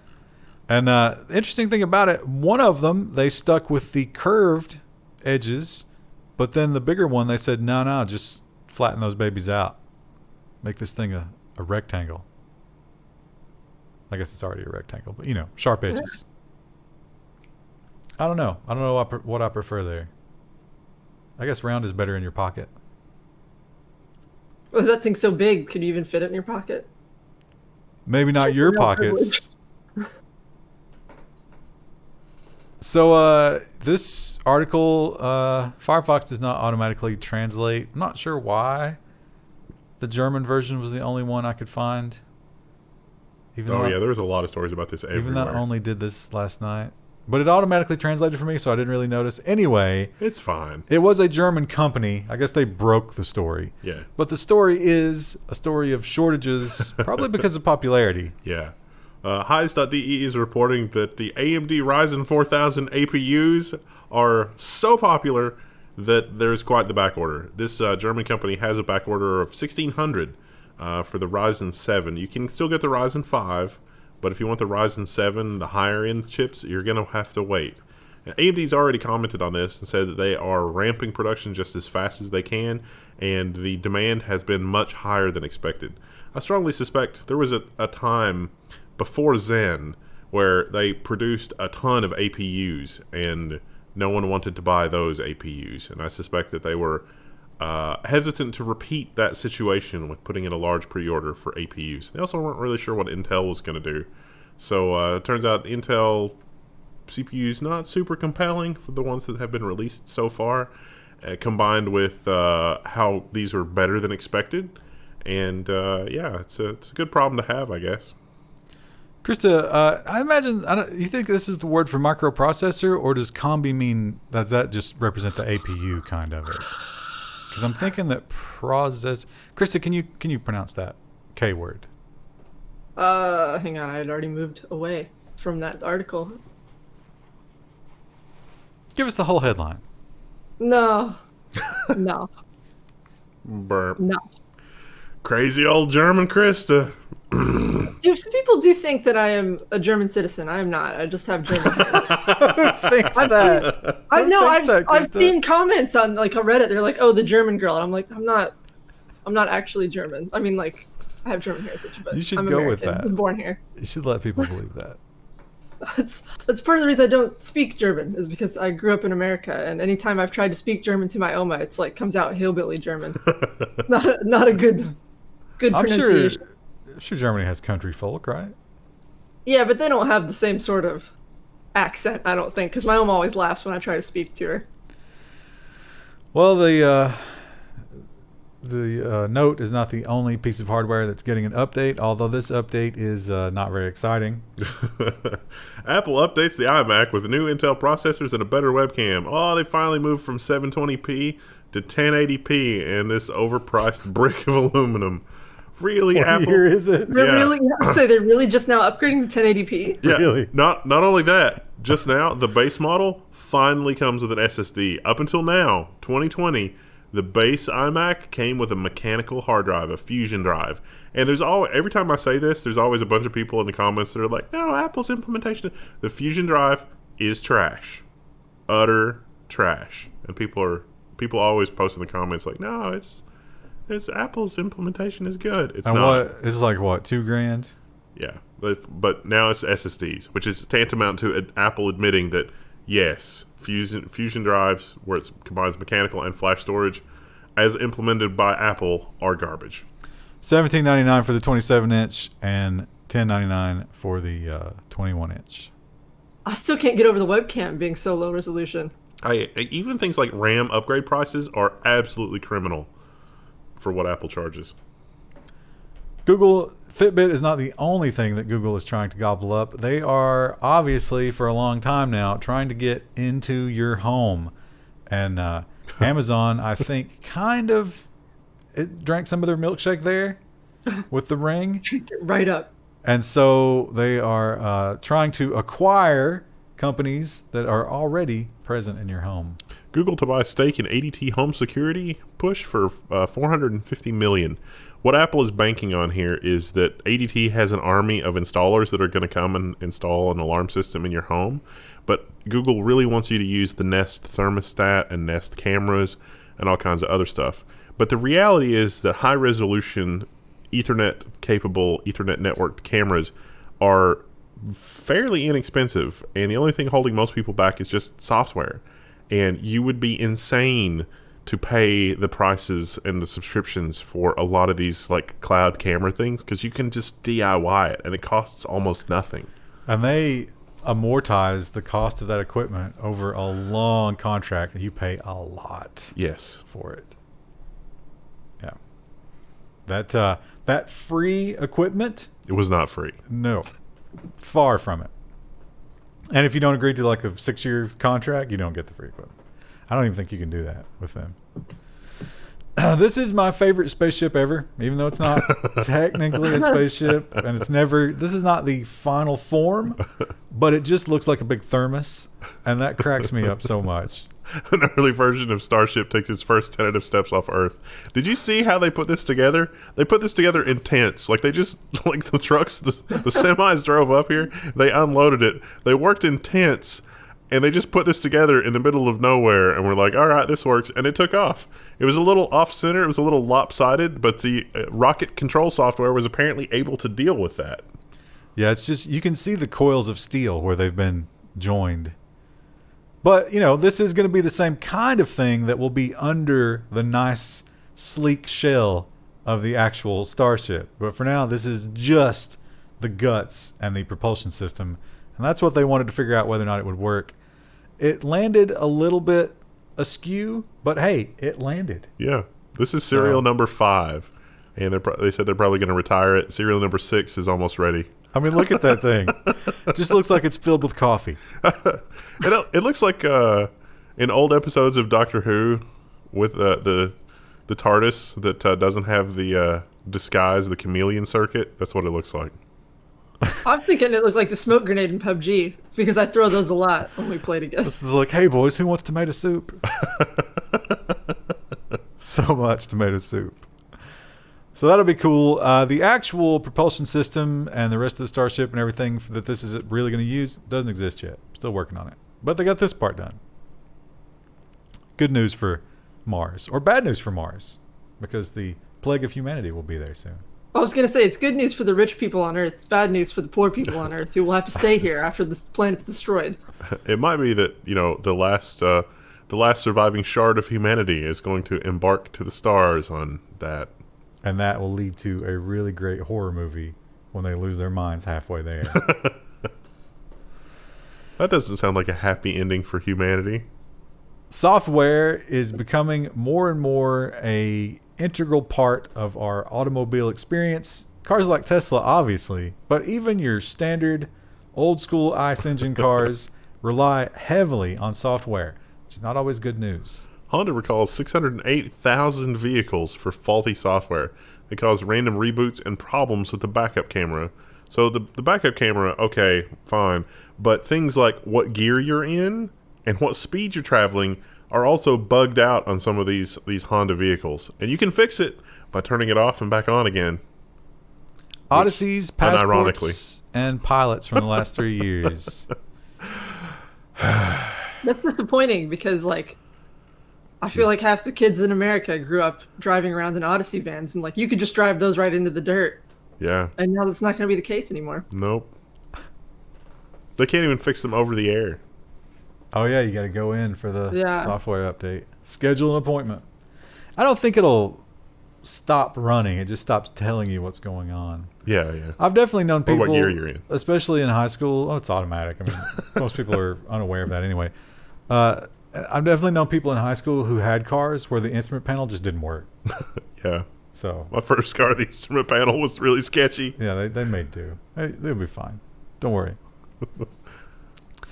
The list of companies who are getting destroyed by the pandemic, obviously we've covered, things like Uber. There's another list of companies, maybe Zoom at the top, who are they would have never realized the kinds of success that they have if not for this. And one company is in a weird place. It is at once being utterly destroyed by the current situation, but because it's such a giant company and has, multiple arms, it has like 5 arms that are just, atrophied and hanging limply, and one that's just like bursting with muscles. Jacked. Disney Plus passes 60.5 million subscribers, reaches its 5-year streaming goal in the first 8 months. I'm sure that the global situation had exactly nothing to do with that. Yeah, I heard that they finally caved and they're going to release Mulan. Yeah, and do you know the price point? No. $29.99. I just don't care about anything Disney offers that much. But if people are paying it, clearly. If your kids, well, they haven't done it yet. It's going to come out in September. But if your kids are like, Mom, I got to see Mulan. It's there. I know because little Timmy down the street saw it. I got to see it. I don't know. Some people are going to pay it. That's just a crazy amount. That is a crazy amount. I wonder if you can have like, a party where you get 6 or 8 of the neighborhood kids together in one room and make them wear face masks. And I was going to say maybe like in the before times. They each bring $5. This is definitely going to cause people to go to each other's houses. Yeah. Which is exactly the opposite. You sail the high seas. That was a hook. It was a hook hand. This story was kind of fun. You mean the sea as in the thing? Yeah. Yar, me mateys. I saw a video because Mulan. This is a very recent decision, and they had already created all of the promotional material. And there was a guy who owned a movie theater, and he was destroying a Mulan cardboard stand-up with a baseball bat because he was so angry because he's not getting any of that money now. Oh, the poor guy. Yeah. I probably had to pay a pretty penny to get it in the first place. No, I think they send the promotional stuff for free. That guy's going to have to pivot from running a theater to like WordPress administrator or something. Well, he'll be an AWS technician and he'll just not put passwords on them like everybody else in the world. It's like a lot of people's resumes are going to look weird like that. It's going to be like, theater owner and, whatever. And then 2020, it's like Google certified something. Oh. Now, Krista, when the people of Hong Kong were having their dark times, although the darkest times have embarked now. Yeah, it's getting worse. We don't get to hear about it anymore because, it's a black box now. But when, everybody was standing with them before we had our own problems, you chose not to and continued to support the evil that is Blizzard Activision. I mean, I did continue to play Overwatch, though I don't buy loot boxes. So I wonder, will you now stand with the people of Blizzard? Or will you continue to just ignore their plight? Blizzard workers share salaries in revolt over P.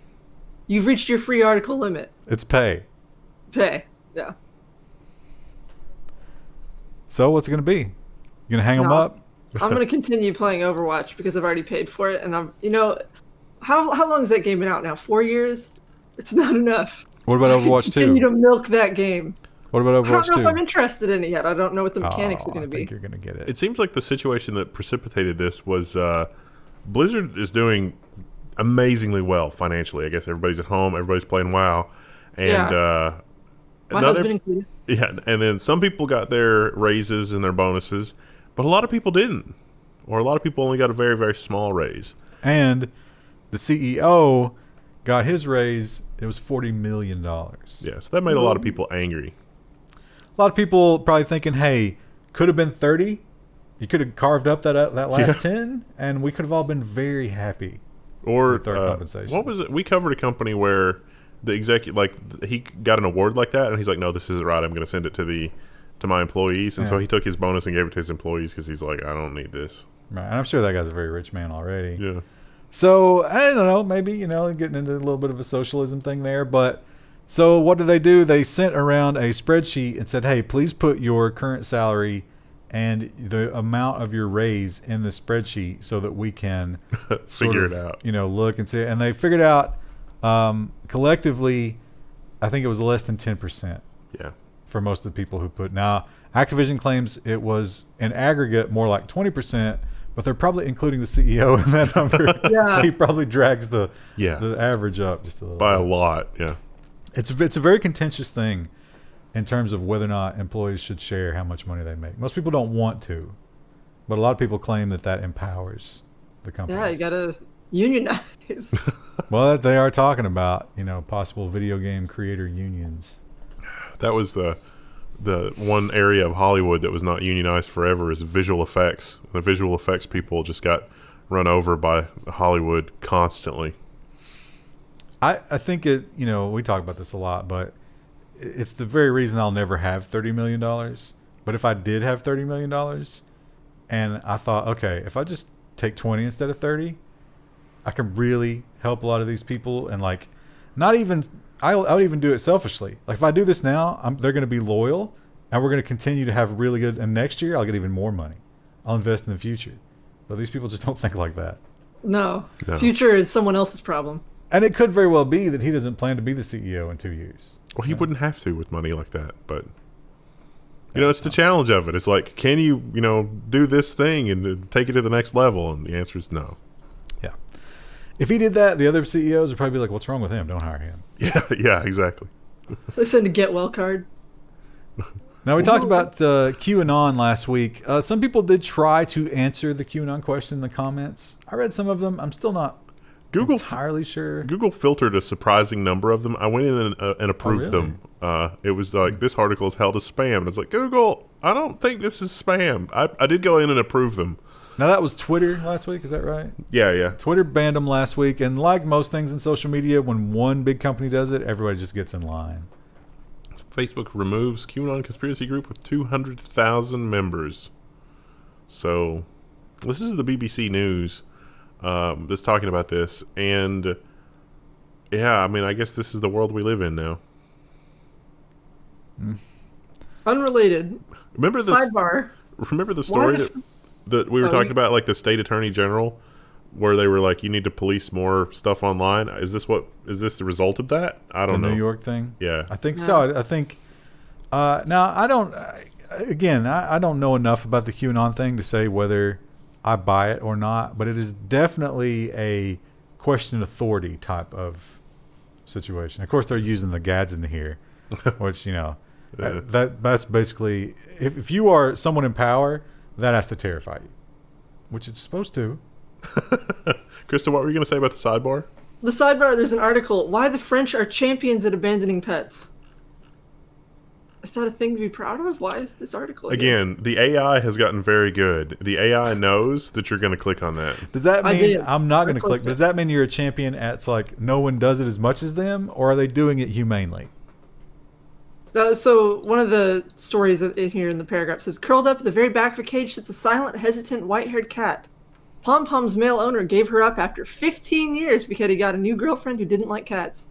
Wow. I don't know if we can, translate that one person doing it to the French. Oh, I mean, there's other examples in this article, but apparently, especially with the lockdowns, people are just like, I don't want to deal with this anymore. I see, I subscribe to all the cat groups on Reddit, and Right. I see a lot of stories about people who's like, my neighbor moved out and trashed the apartment and just left the cat, so I guess I have a cat now. Like, what an asshole. Who does that? Apparently What do a you lot of think's going people. to happen? Yeah. Well, I think it's going to die, I guess. I mean, at least Or let it maybe they- outside. Yeah. I don't understand it. I think listen, I spend a non-trivial amount of time thinking if, the Marxists take over and I have to bug out and, abandon my home, how am I going to deal with the cats? Do I put them out on the balcony with some food so that they can eventually go back into nature? Is it gentler just to, put a bullet in them? I don't know.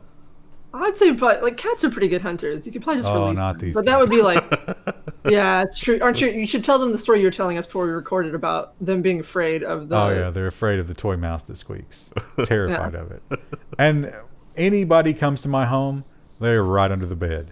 It's like peeking out. Like, this is a stranger and I don't want anything to do with it.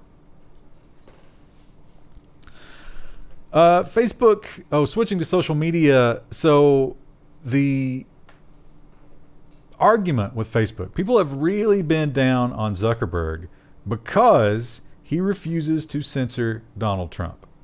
And the big one was the whole looters and shooters type of thing. Yeah, I don't remember the exact wording, but basically if you loot, we're going to kill you. Yeah, it was inciting violence. And that was the argument. It's like, hey, this violates all of your policies. Why are you not doing anything about it? And he was like, listen, our policy is politicians get to say what they want, but now even they have had to capitulate.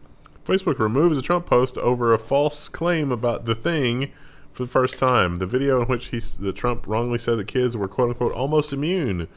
So this is from The Guardian, and it turns out that kids not almost immune. In fact, a lot of kids have died.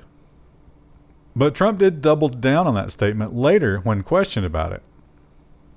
He says we should reopen schools because it will just go away. He seems to believe it, even if it's wrong. A lot of people will, take his side on it. Anyway, Facebook for the first time ever has taken a stand. And, okay, this is about Facebook. I was like, why is this here? It's because it's about Facebook. Yeah. OnePlus is bogging its phones down with unremovable Facebook bloatware. That headline is a little clickbait, but it turns out that there's an application that is bundled with the phone in the ROM that manages all the Facebook apps like Instagram, not through the Google Play Store, but through that little updater app. And that updater app, I don't think the OnePlus people have any idea what that application is doing. They said, no, we're going to leave it. I think after this article, they're probably not. But I've had several phones now where I can't uninstall Facebook. Oh, they all do that. Yeah. So, not that crazy, but it's not updating through the Play Store. So, I guess it's a little bit more alarming. What a dark world we live in. On one hand, people are like, the government saying, no, Facebook is an evil entity. We must find them. Look at these horrible things they're doing. And the phone companies are saying, you don't have a choice. We need that money. We need the money. Yeah. Give us the money. And Facebook does have the money. And it's looking to get more and more of the money. Famously, they gobbled up Instagram, and look at what a cash cow that's been. And so they said, yes, we will continue to do that. Now, they are smart enough not to buy TikTok. That's a little bit of a hot potato right now. So what's the answer? Facebook launches Instagram Reels, a TikTok copycat, a week after Congress hearing. Yeah, Instagram Reels. Great. What does Reels do? It's TikTok. Remember when Twitter bought Vine? I was gonna say TikTok was just kind of Vine, really. Was that this timeline? Am I doing that thing where you misremember things that didn't happen? Did I fabricate that memory? It's just sort of a collective amnesia. Like Vine was a thing, right? I can't remember the name. Oh, it's the Mandela effect. Yeah, that was this universe, right? I'm in the right timeline. That was the thing that happened. Why is nobody talking about that? So if you want to use Reels, it's now installed in your Instagram. You don't have to do anything. Just let it update, and you will have a Reels browser, I guess. Great. I still don't understand that whole. I mean, I understand TikTok and like short videos, obviously, basically GIFs. And yes, that's right. I use J. But the popularity of it really is just storming the world, and I don't get it. I'm officially out of touch on this one. You gotta upload your video of you dancing like everyone else. That's what TikTok's for. I don't have any of those. I'm sorry. And we've seen, obviously, the purging of the, things that they don't like on the social media more and more. And as the world just gets crazier and crazier, they keep stepping it up. This one I think they're pretty safe on because no one's here to defend the Chinese government. Yeah. YouTube bans thousands of Chinese accounts to combat coordinated influence operations. Meanwhile, they don't seem to be able to stop hackers from taking over channels to promote Bitcoin and Ethereum scams with Elon Musk. Yeah. They're focused on China. That's the real threat. It's almost 3,000 accounts. I think some of those accounts actually got so I have I don't want to go too much into it because this is a defensive tool, but you remember when we talked about Winnie the Pooh a couple episodes ago, and it was like we had a strange number of Chinese comments. Some of those accounts have been deleted. Well, they mentioned that these accounts, they're created and cultivated, but they don't do anything controversial. They just post like really mundane Chinese stuff. Yeah, or just like, I don't think Xi Jinping does that. And it's like, but they don't say that right away. Yeah, they wait till something controversial happens. In this case, it was the TikTok thing. Yeah. And so when something like that happens, they weaponize the accounts that have just been laying dormant, and then they say, you don't expect the accounts to have a lot of viewership because the garbage that they post is just completely boring, and but then there is a separate social media push to share those videos once they weaponize them, and that gets them huge viewership. That's incredible. Interesting plan. If Google plans to do business in China, this must be permitted. Also, it's amazing that they have that level of coordination. Yeah. Imagine the U.S. government trying to do that. We can't even figure out if we should wear masks or not.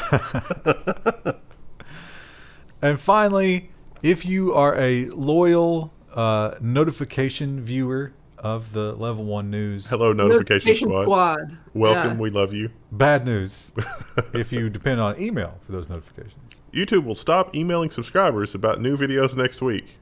I think they stopped emailing subscribers a long time ago. They're only just now admitting it. For some channels. If you're a Logan Paul fan, this might affect you. They claim in their analytics that there was such a low click rate for these emails, and that people who, because they were flooded with these emails, they would ignore more important system emails that looked similar. So by turning this off, they hope to have more click rate on the system emails. Have we mentioned Patreon and Floatplane lately? We're on Patreon and Floatplane. You can subscribe on either platform of your choice, and you can get notices. Who knows with Patreon? If you're on Patreon, and Patreon for some reason just goes away, Floatplane. Remember Floatplane? All right, Krista. Some people have actually in the comments, they have lamented that when I challenge you to give the themed goodbyes, that we have lost the spirit of the goodbye. So I would ask you to go back to your most authentic, traditional Level 1 goodbye for this episode. There it was. I have to wave too. I didn't wave. Flapping. Yeah, the stimming. Hello, today is August 14th, 2020, and we're doing security and nonsense. I think this is a pretty long section today. There were several comments about, you guys didn't cover this security thing last week, and it was because it hadn't happened yet, because we record these a week in advance. So Some people really get angry about that. They get angry that we don't update this every day. You know, if you subscribe on Patreon or Floatplane, you would get it the day after we record it. For a mere, what is it, $2? $3? The lowest tier is $2, unless you're on Floatplane, which is $5. But Floatplane has a couple extra perks. I mean, what else are you going to do with that money? Pay save it your for rent, the impending collapse of the United States? purchase food. Hell no. Forget it. Reddit is pretty well known to be a little bit left-leaning. Now, there are some subreddits which are decidedly not that. However, many of them have been banned and quarantined at this point, which probably makes this even more angering for the people of that site. Hackers are defacing Reddit with pro-Trump messages. They've got a partial list there. It's a huge list. Yeah. Some surprising entries in the list there. This Burt screenshot. strips? What is Burt strips? This screenshot has like the feel of MySpace, like when people would make their own, layouts or whatever. That's how it feels. Now, the thing that was compromised here was a certain number of moderator accounts, and you're thinking, wow, that's a big list. Yeah. How many moderators do they have to compromise? That's one of the problems that Reddit has, is they have this really small team of authoritarian moderators who run everything. Didn't Ghislaine Maxwell have just a ridiculous amount of karma on the site as well? We still don't know if that was her. Yeah, there's a conspiracy that account is her, but there's no confirmation. I have not seen a follow-up to that. Has the Maxwell Hill account posted since then? If it has, the explanation is that she gave her lawyer the credentials so he could keep up the... Well, according to there was I think might have been a QAnon post where somebody claimed to be a Reddit insider posted maybe to 4chan or something, and they said that internally there was a huge discussion of do we take over this account and start posting so that people give up on this thread? See, conspiracies aren't all that complicated. It just takes one person to... Well, you know what? It just takes one person to infiltrate all of Reddit, because the moderators run everything and they're in every subreddit. Terrible place. A terrible place. I do go there for cat pictures.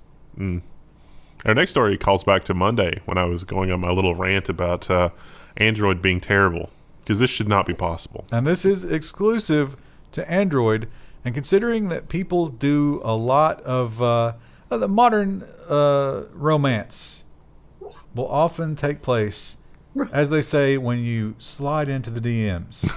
You might not want other people to read those.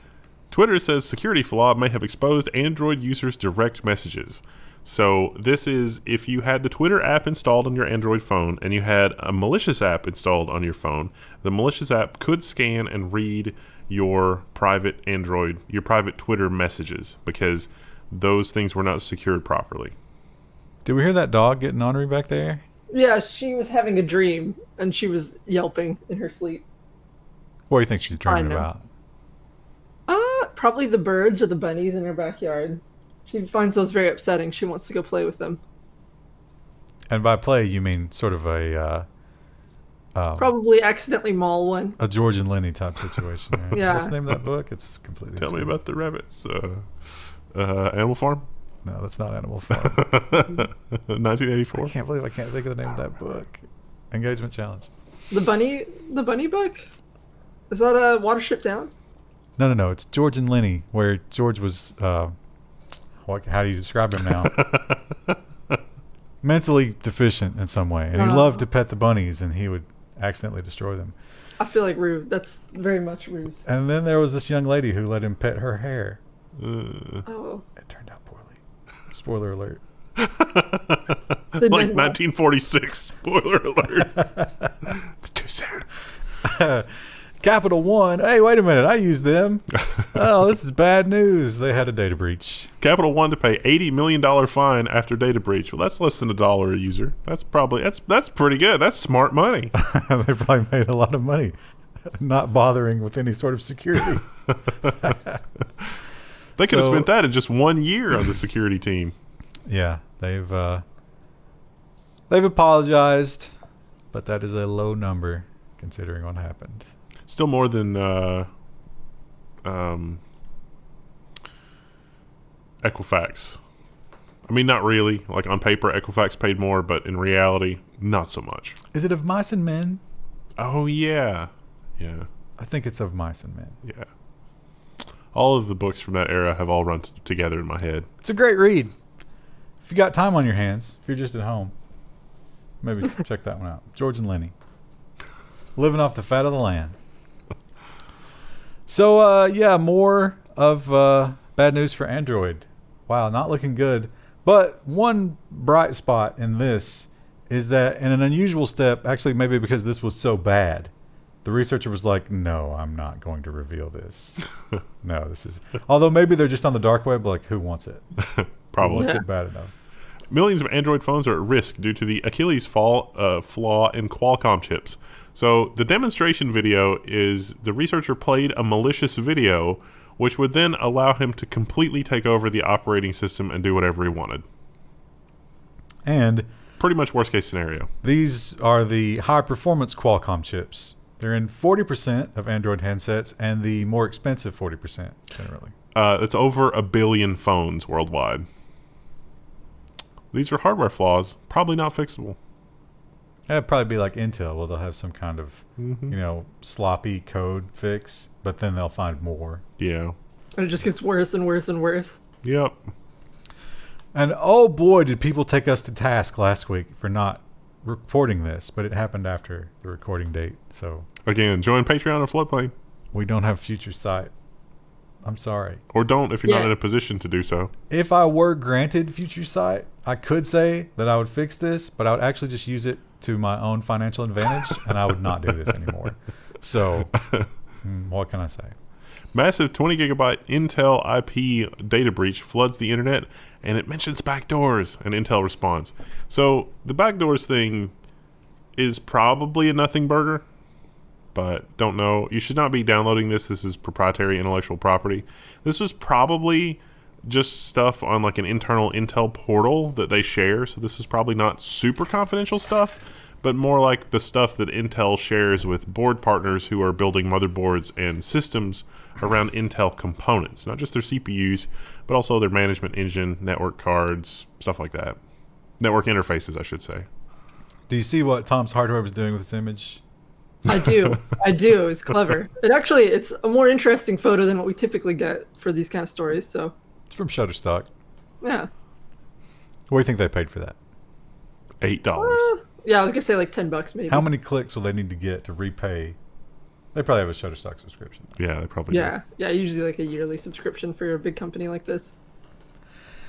And when it comes to security and Android, it's just constantly like, why do they make it like that? And the other embarrassment for Google is the Chrome extension library, because oh god, are there a lot of bad Chrome extensions. At this point, I am completely untrusting of almost all of them. Yeah. I mean, there's some that I use that I feel like I have to have, but I don't feel completely confident in them. No. Because you never know when it's just going to be like a plugin or a library that they're going to use and not even know.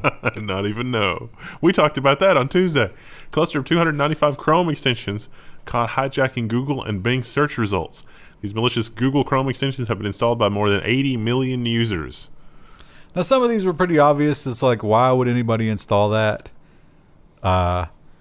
K-pop Blackpink wallpaper HD. Why would you ever? Why would you do that to yourself?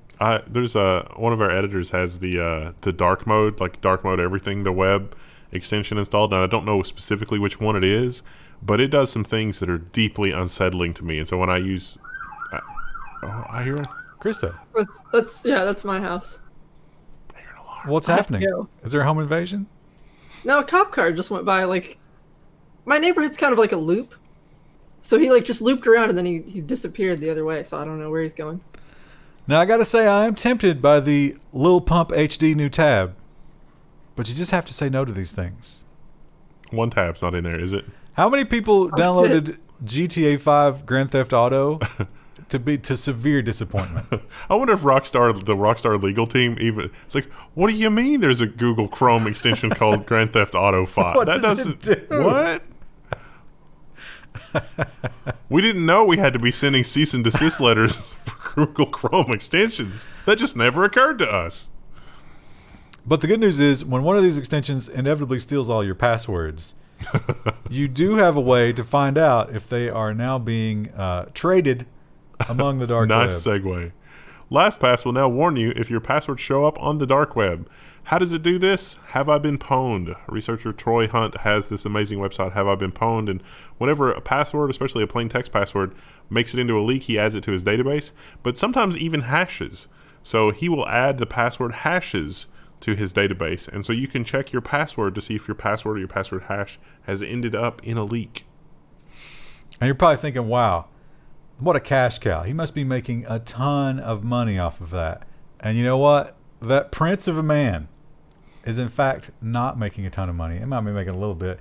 He thought about maybe letting somebody acquire it if they would be good stewards of it. And, you know, it probably is pretty damning to the rest of the technology industry that once he got a look at that contract, he made a somewhat different decision. I'm open sourcing the Have I Been Pwned source code. So it's not the database of all the breaches, because he's put a lot of work into compiling the breaches, and which, by the way, the blog posts on this are fascinating. You should read those, because he's exploiting like Cloudflare and Azure and stuff, like the free services, to like stack things together and cache it. So when he imports a 400 million record thing, it costs him like $5,000 one time, and then all the cached lookups and stuff like that just cost fractions of a penny. And that is pretty awesome. But he's not open sourcing the data. It's just the code base that does all this. So you can make sure that it's, you know, reasonably secure and that it's not doing anything shady, because, you know, you go to a web page and you put in your password and it tells you if your password has been leaked. That doesn't sound scary at all. But the way that he's done it, like the technical expertise, the way in which it was implemented, is actually pretty brilliant. Chrome actually has an internal tool now that if you use one of those passwords, it will warn you. He's partnered with Microsoft as well. So like Microsoft Azure, it's if you've got the Azure cloud nonsense, it's just one checkbox. And if somebody in your organization is using your Azure logins and the password's been stolen, it'll flag it and it won't let them set that password. Well, it seems like perhaps driven by the lack of more traditional employment because of the state of the world, the ransomware people have really been picking up their activity and getting some big, juicy targets lately. I got to think that some jobs are going to be on the line here. I mean, this is just it's a painful thing for a company of this size. Canon confirms ransomware attack in internal memo. So this is the Canon imaging site. We don't know anything about the details here other than they apparently exfiltrated 10 terabytes of information. Some of it may be user uploaded photos, but we don't know. So here's the newsletter that came out. Bad news. Oh, widespread system issues. They couldn't get to any email or anything like that. Oh, their websites are down. Oh. All these domains, rip. Here's the message from the ransom people. Pretty good English in this one. Unfortunate. And last week we talked about another one of these situations. It might have been the week before. And the question was, what did they do? Well, they're not saying, but because they're not saying, you kind of have to assume. I called it. Garmin reportedly used decryption key and may have paid the ransom after a cyber attack. We initially did this story, and I was like, they totally paid the ransom, and no one else is saying that. I was right. They didn't confirm it, but they have to have paid the ransom. Well, you know, the good thing about it is that you don't gloat. I can't wait for Jeff Bezos. You remember when Jeff Bezos was hacked and he, like, you know, hired a private investigator and spent unlimited amounts of money? I can't wait for the ransomware people to do that with like the wrong person, and they'd literally just send a hit squad after the ransom people. But we'd never hear about it.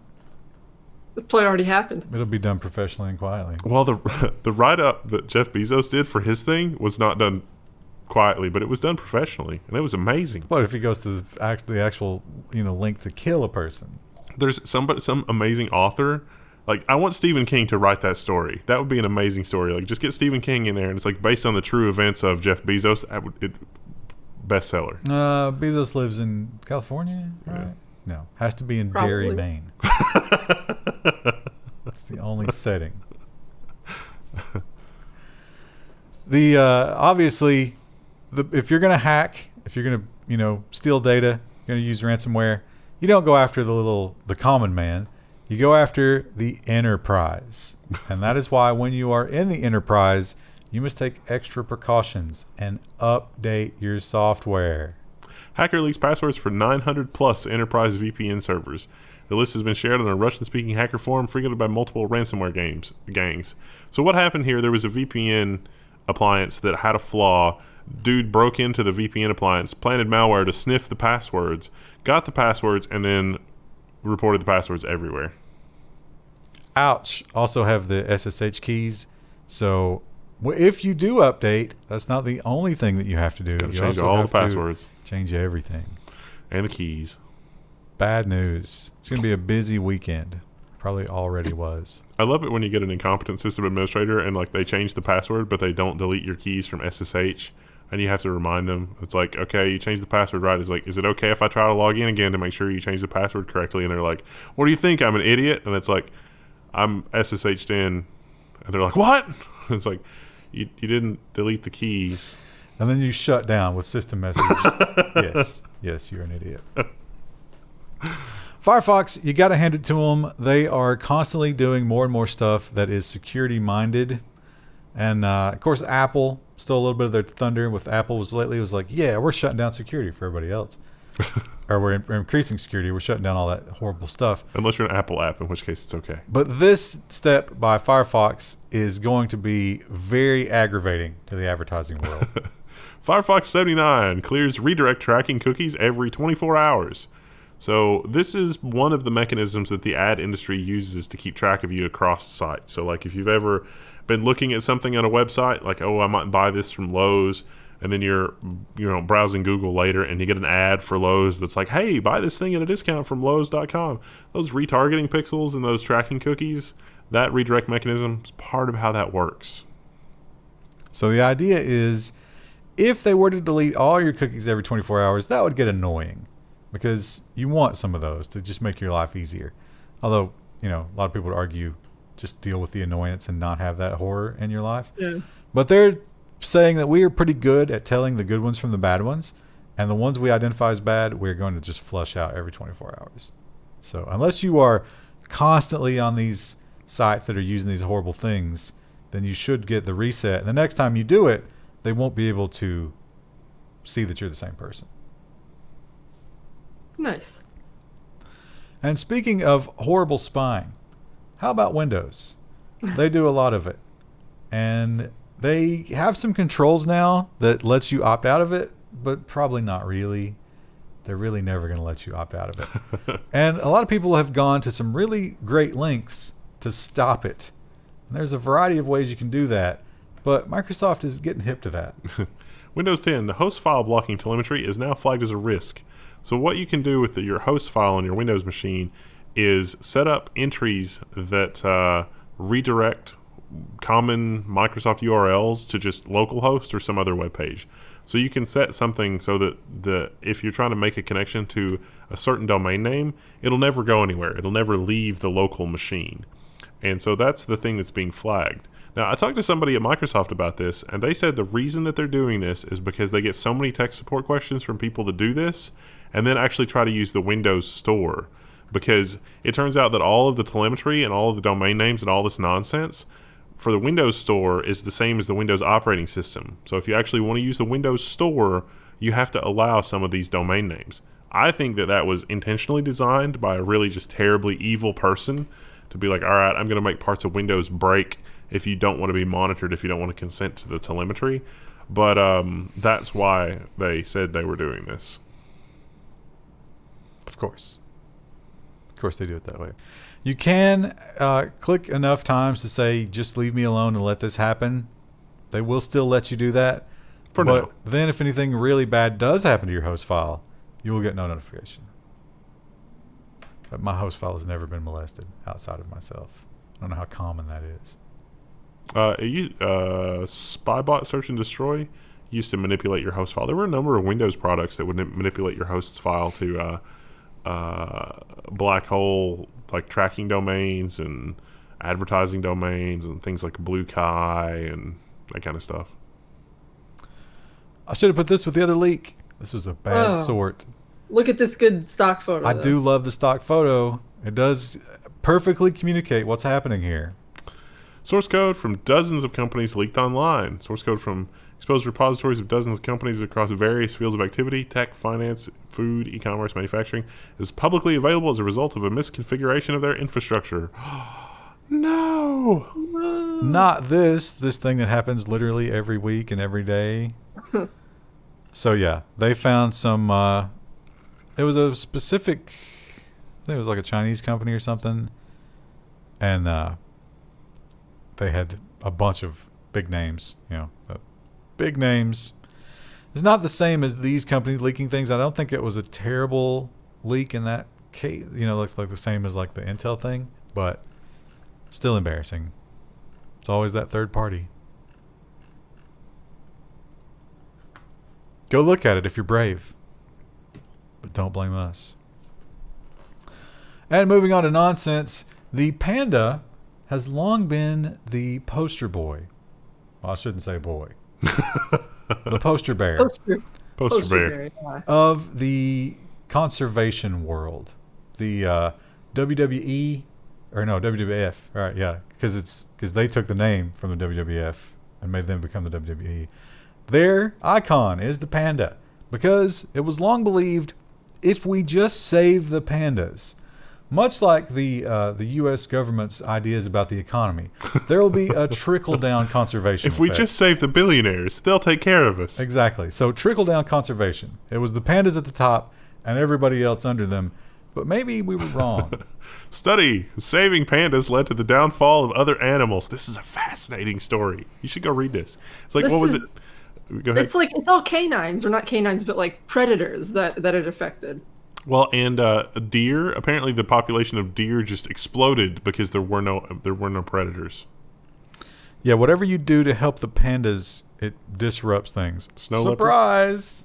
Yeah. Snow leopard, Asian wild dogs down 95%. Snow leopards aren't canines, Krista. How dare you? I know. Well, I meant to say predator. I corrected myself. So, hey, what a shock. Maybe we don't know enough to just meddle with nature. To release genetically modified mosquitoes. What do you say? What could go wrong? Or, restrict the rights of everybody in the world and change everything about business so that we can mess with the climate that we don't understand any more than this. I'm sure that'll generate some comments. There's a lot of carbon dioxide in the, I don't know. The carbon dioxide in the air bugs me because I want to put artificial oxygen concentrators in my house now to keep the oxygen level high, because like the oxygen bar thing, that's the thing. That's legit. If you're ever in Vegas and you want to go to an oxygen bar, like try that. You'd be surprised. Might do that post the thing. Yeah. Or you post disease. You could do what people have been doing for, centuries and use plants. Yeah. It's a good idea. Now, I deal with CSV data quite a bit, comma separated value. And I can tell you that there have been times when I've been trying to explain to somebody why this is the case, and they're like, well, just make it work. And I'm like, I can't, because Microsoft are idiots. And this is you can't save the column type in a CSV because it's just data. It's going to do this every time you open the program. And they're like, that can't be true. But it is. And I hate it. And so do scientists. Scientists rename human genes to stop Microsoft Excel from misreading them as dates. So some of these genes are named like March 1, which it reinterprets as a date. So the scientists are naming it March F1, which Excel is like, okay, I'll leave this alone. Now you can change the column types, but when you but not import with it. CSV. Yeah, when you import it, it's a huge pain in the butt to go in and like try to deal with it. And it changes them before you get a chance. Yeah. It's horrific. And the answer, of course, is not to use Excel. But a lot of these scientists, I mean, what else are you going to use, right? The university gave me Excel, and there's this weird bug with OpenOffice. So, I hate that, personally. Just on a personal note, I hate you, Microsoft, for doing that to us. I kind of understand it, and again, it's because most people want it to be the date. It's a rare occurrence that you're studying whatever genomes and stuff. But give me a way to stop it. And of course, every week now we get this thing where certain things, names are problematic. Even though no one had bad intentions when they did it, they still have to be purged from our memory and destroyed. And now we've gone beyond the Earth, and we've reached out into the stars to find problematic entities. NASA drops racially charged nicknames of celestial bodies. So this is the Eskimo cluster. It is now not going to be called that. And the Siamese twin stars. So this is probably going to be me sounding a little bit ignorant, but like I understand the Eskimo one because I know there's so many different tribes up there that they don't really like being put under one umbrella. But like Siamese twins, is that considered offensive? Like who does that offend? Well, that's not the name of it. It's co-joined. Siamese. We call them Siamese because there was a famous example from Siam. That one seems less harmful, but I mean, whatever. It doesn't really make a difference to Well, my life. listen, Krista, just because you hate the Siamese. I'm pretty sure that my grandma had an Eskimo branded deep freezer. Yeah. Eskimo pies, they mention, is also renaming. There are a lot of those indigenous communities, though. Yeah. I'm never going to learn all those names. I'm sorry. I just don't have room for it in the old noggin. It's my Can you just call them limitation. Inuit, or just a native? No, because the Inuit does not describe all of them. There's another kind. Okay. There's like What's a the bunch of them. blanket term? I need just a new blanket Indigenous, I guess, but that's not.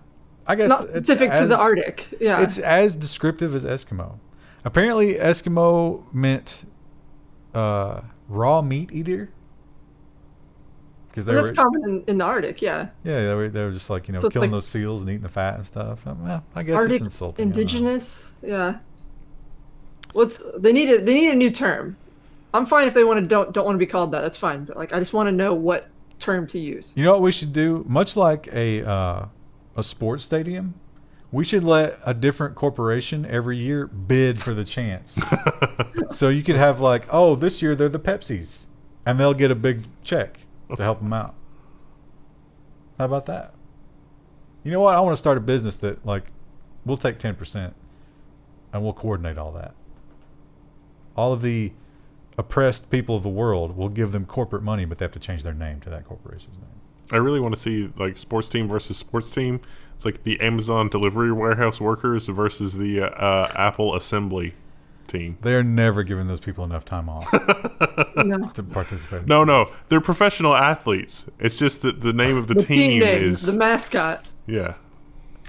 Good work. So Is the Amazon delivery boy is that just like a version of Jeff Bezos but like a cartoon? Is the that their mascot, you mean? mascot? Yeah. It's just a $sign.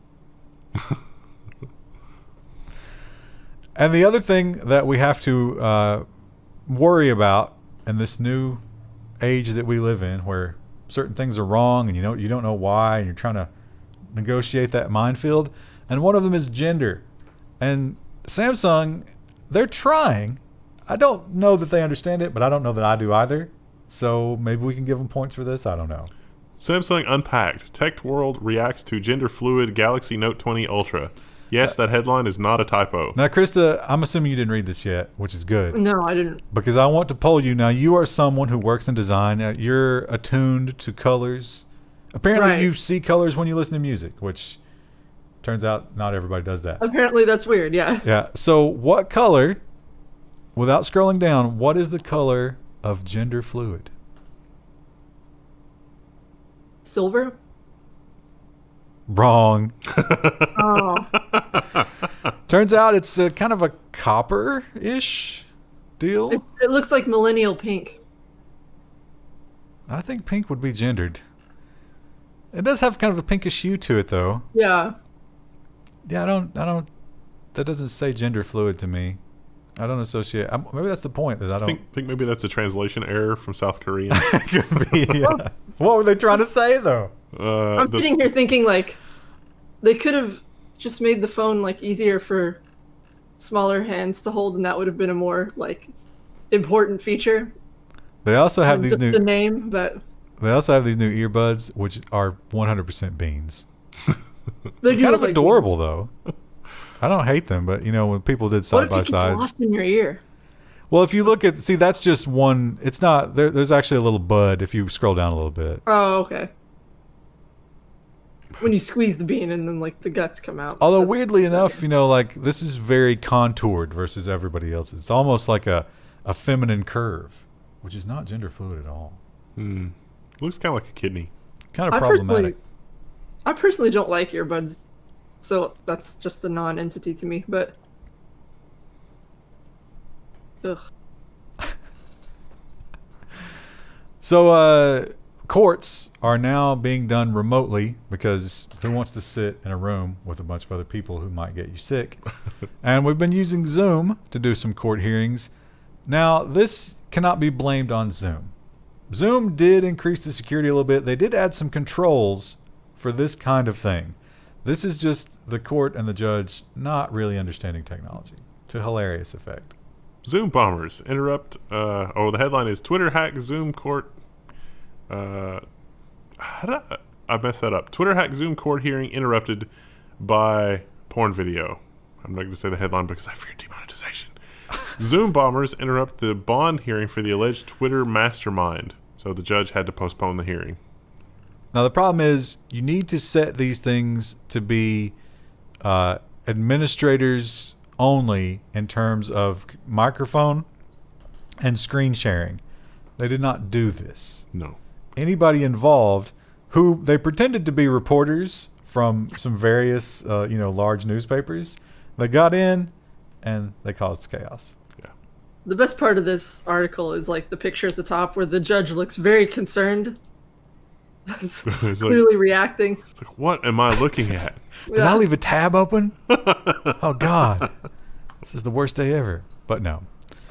Now, he said they had to, cancel the hearing and reschedule it. And he said, next time I'm going to put a password on it. But that won't actually fix the problem. No. He still doesn't understand what's happening. Now, Krista, I have another word here that I want you to try to pronounce, but we'll do the headline first. Okay. The saboteurs you can hire to end your relationship. So under the picture, the word in quotes there. I will try. Waka re sa seya. Waka re sa seya. That is a mouthful. I'm absolutely positive that the emphasis was wrong there. Yes. But I could not correct you. I could not even begin to. So yeah, that's a word to mean someone that you try to get to cheat on your significant other so that you can break up with them. And it turns out the reason for this is because in Japan, you can't just divorce somebody. You have to have proof of infidelity or some other problem. You can disagree with it's like, no, we're going to work it out. It's like, I don't want to work it out. No, we're going to work it out. Now, this story gets much darker. So a guy hired one of these things that I can't pronounce to seduce his wife so that he could divorce her. But then they fell in love. It's a tale as old as time. Very successful. So he picked her up. They had a relationship. He took the pictures, but then fell in love with her. But he satisfied the contract, delivered the pictures, and then in the divorce hearing, it came out as to what happened. She found out, but they were still in the relationship. She decided to leave him because he was manipulative and ruined her life. And in turn, he decided to strangle her. But she died. That's a twisted web. That's M. Night Shyamalan level right there. Very sad. But this is apparently a common thing in Japanese culture. And like this is they've decided as a result of this case to require a formal license for this industry, but it is otherwise something that is tolerated. What do you think the licensing What's the training course look like? Private investigation. It's like you got to have a private investigator's license to do this now. I saw, so there's apparently a private investigator here in town. I don't know if they're based here in town, but they have one of those big vans, one of those big box vans, and it's wrapped with private investigators. It's like, oh, you're sneaking around in that thing, huh? It's parked in front of my house for a week. What's going on? Weird. It's the, what were they called? Liar chasers? Yeah. I think is the name of it.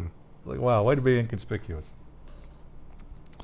I guess we kind of do have that here in the U.S. too. It's like you can get a divorce for any reason, but if you want your significant other to not take half your stuff, you have to show. Well, in some states it still does. It doesn't even matter. I think California, like zero fault divorce, I think is what they that's could called. be like literally setting your children on fire, and in California it's like, oh, give them half. Larry King, a lot of celebrities will slip out of the limelight and go gently into obscurity and take their mountains of cash with them and just be happy. But some of them desperately need that attention. They need to be in front of a camera, and I fear that Mr. King might fall into that category. The disinfomercial, how Larry King got duped into starring in a Chinese propaganda. The broadcasting icon's fake interview with a Russian journalist went viral on social media, spread by accounts tied to the China's government. Remember those YouTube comments we were talking about earlier, or the YouTube accounts? Yeah.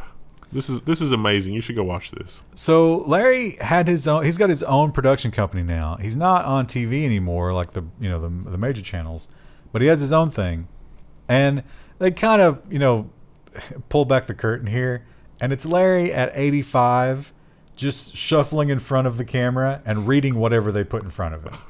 And in this situation, his producers actually tried to protect him, and they were like, Larry, for the love of God, don't, because it was just open-ended. Larry only recorded his part of the conversation. No one knew what the responses were going to be. They just put a script in front of him. He was like, oh, this is a good guy. He's fine. It was like this Israeli guy that he knew. So he did his part, and then it was just pure propaganda on the other end. And they released it, and that's embarrassing. Why even bother with deepfakes when you could just hire it done? Yeah, just get old, dementia-ridden celebrities to... We can get old, dementia-ridden Dan Rather. It's like, come on, Dan Rather, let's record some open-ended stuff. I can't remember how I ended up in this rabbit hole, but like, I found a tweet. I think it was from Dan Rather, and he used what term was it? Vibe. He used the term vibe, and he used it correctly in a tweet. And I was like, did Dan Rather write this, or is this something like his media team? The rights to Dan Rather bot have been sold to Mega Media Corporation. It was bizarre. Yeah. I don't know. I mean, I expect if you are still, mentally all there, you would adapt to the social media world and, take on the language. I don't think that's too hard to believe. I don't know. I mean, it's that situation where I live in a state of arrested development, right? I refuse to take on most of the trappings of adulthood. And, I don't want anything to do with kids or, all that nonsense. And so I'm able to mentally remain young. But I'm still getting out of touch on some things. I don't know. Yeah. Some things I don't want to be in touch on. Like TikTok? No interest. Yeah. No. What? I also said like TikTok. I beat you to it. I know. Eat it. So I don't know. I think Dan could be young at heart. Maybe. Maybe we'll get him on the news here to talk about that. That'd be fun. Did you write your tweets about vibing? We need to know. That's. And then he's like, you don't have any other questions? Like, no, just the one. Now, we've had several nonsense articles about India in which people claim these outrageous things will cure the problem that we got going on. And it seems to be, I don't know, you think this is just a way to get attention on social media? Do these people really believe these things? This one seems like it might be corporately motivated. Yeah. I think he maybe got a little cash. A little bit, yeah. Kickback here. Yeah. Union Minister Arjun Ram Mengwal, who said, I don't know, that BG? Well, I think that's the urine thing. will save you has tested No, positive no, for no. the thing. I think Babiji it's is a the snack. brand name. Papad Yeah. is a kind of snack. Oh, Babiji is the brand name of that snack. yeah, he's tested positive. He's essentially saying eat Twinkies. Yeah. Are they a cake snack? Do we know? I'm not sure. This article just said snack. Oh no, is this the Indian version of the bean thing? Because like, remember that was a thing. Like Trump had like the beans, and he's like, "Goya beans are Goya. amazing." But that was because no, that didn't have anything to do with the pandemic. It's just that they were attacking Goya. The left, like, the pronoun police, were going after Goya for something, Oh, and he was like, "I love Goya," and they sold 1 million beans. It kind of just looks like tortillas, but I can't tell. I'm trying to find more info. Anyway, it's some kind of snack that you can buy, and it's specific brand name. So yeah, it's kind of like him saying, "Listen, just eat Wonder Bread and you'll be fine." And presumably, if he knew that, he would be eating them, right? because he tested positive. He has it now, and he was basically telling people, "Hey, you don't need to go to science and all these ridiculous doctors for this. Just do this." The moment he got it, right to the doctor. So he's now under weird. intense care. That's so weird. Oops. Sorry, I hit the mic. Is it weird? Really? We did a story. Remember the story about the kid who had a BB gun in the background Yeah. of his house, and he was doing the online learning, and the cops stormed his house? It's a question of how much control should a school have when they're just looking into your home because your kid is. Now, does the kid have to be on the camera? Do they have a choice there? Yeah, they have to be on the cammer because otherwise they could just not even be there. Prove that they're there. Okay, Yeah. that makes sense. Well, it kind of sucks if you have a computer without a camera. Well, Screw those kids. it also sucks if you're not a big fan of, like me, taking showers during the pandemic. Yeah. School district bans students from wearing pajamas while doing online learning. They've obviously never been to a college campus. Yeah, there would definitely be people rolling in. And sometimes it was funny because the thoughts would roll in Yeah. in their Thursday night party outfit. It's stinking of cigarettes and worse. So a lot of the parents have argued, it's like, hey, you don't get to tell me how to dress my kid in my own home. Who's in the right here? Krista, what are you going to do when your kid is, doing their online learning and they want to wear something outlandish? I guess we'll have to do, if we were doing public school, we'd have to do what they said, because, I mean, that's the curriculum we're No, using. Krista, fight the power.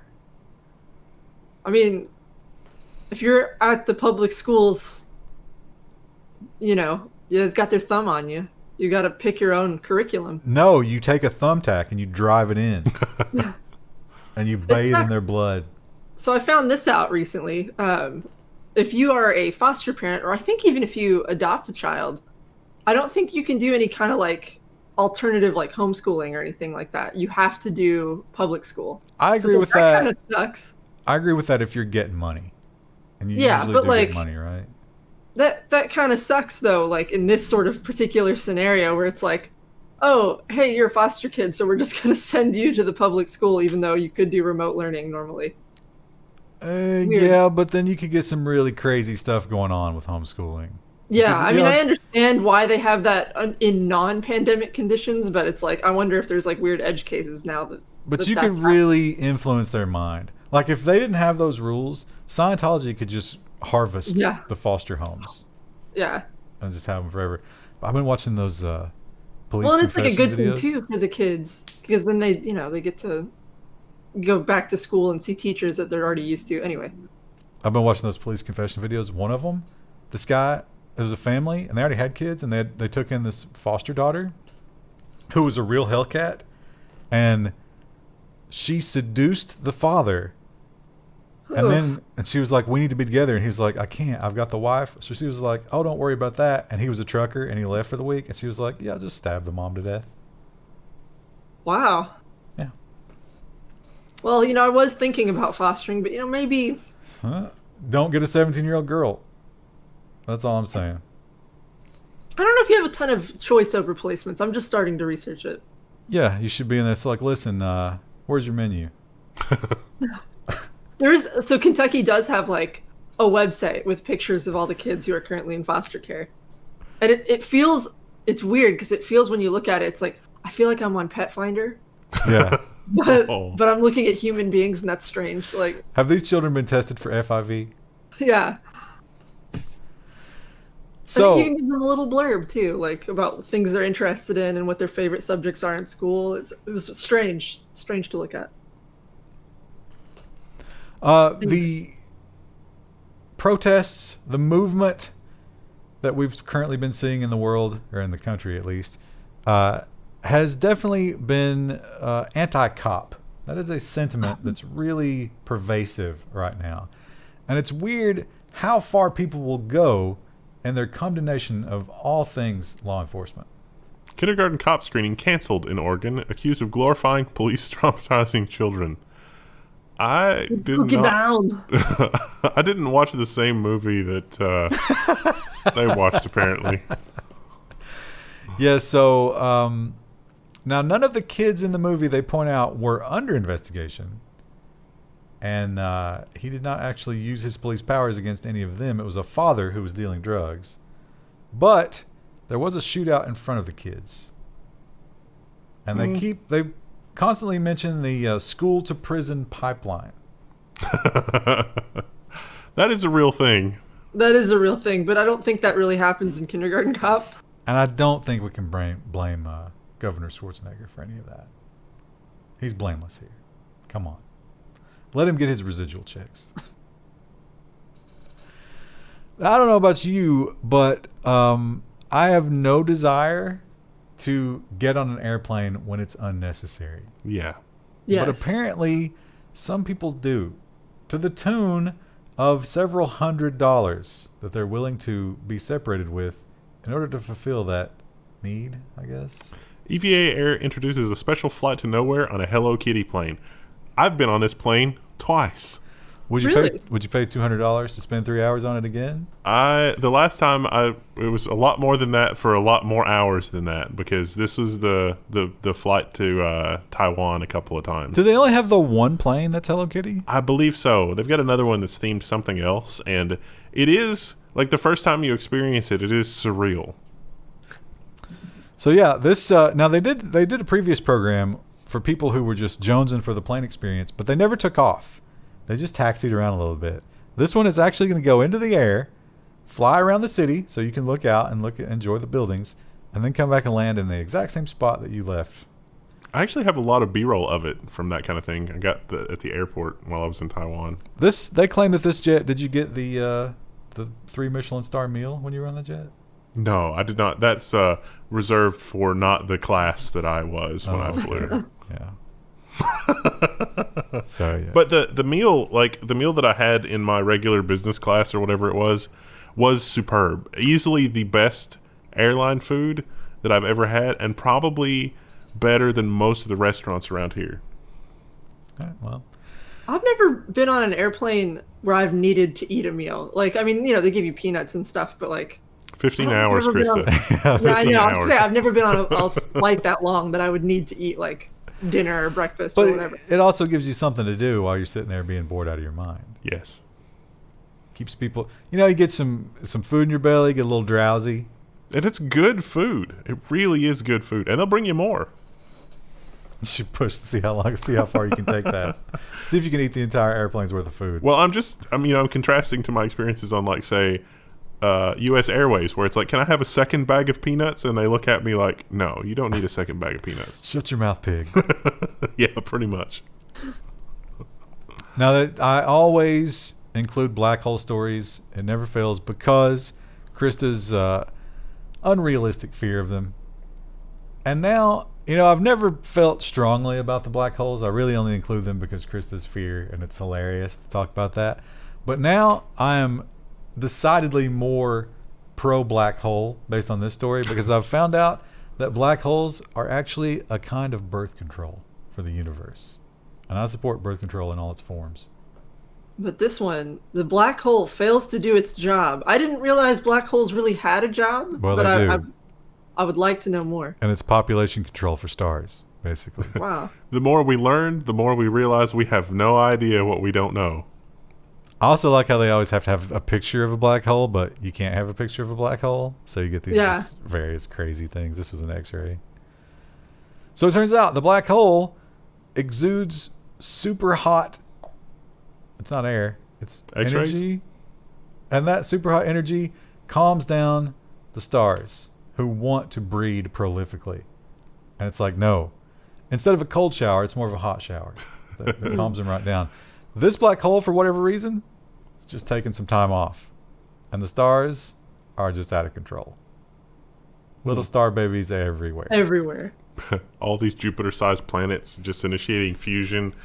No regard to It's radiation. disgusting. It's like an orgy. It's like a galaxy-sized orgy. So I don't know. Spark 104922.6. Get to work, buddy.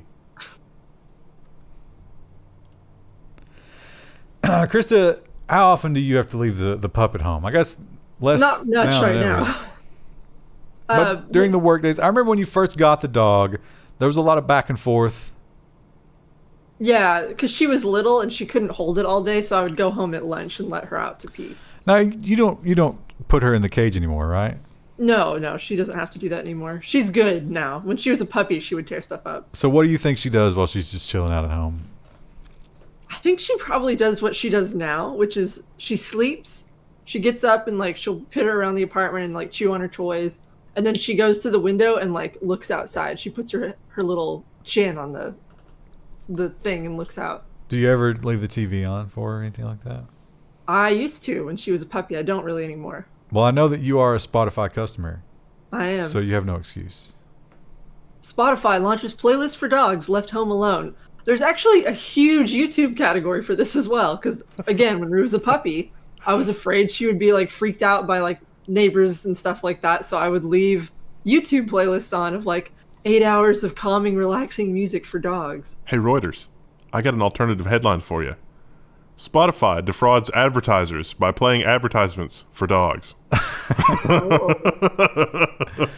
Now, they do say it's a mix of dog-friendly music. I don't know how you decide that. And dog-directed praise. Messages of affirmation.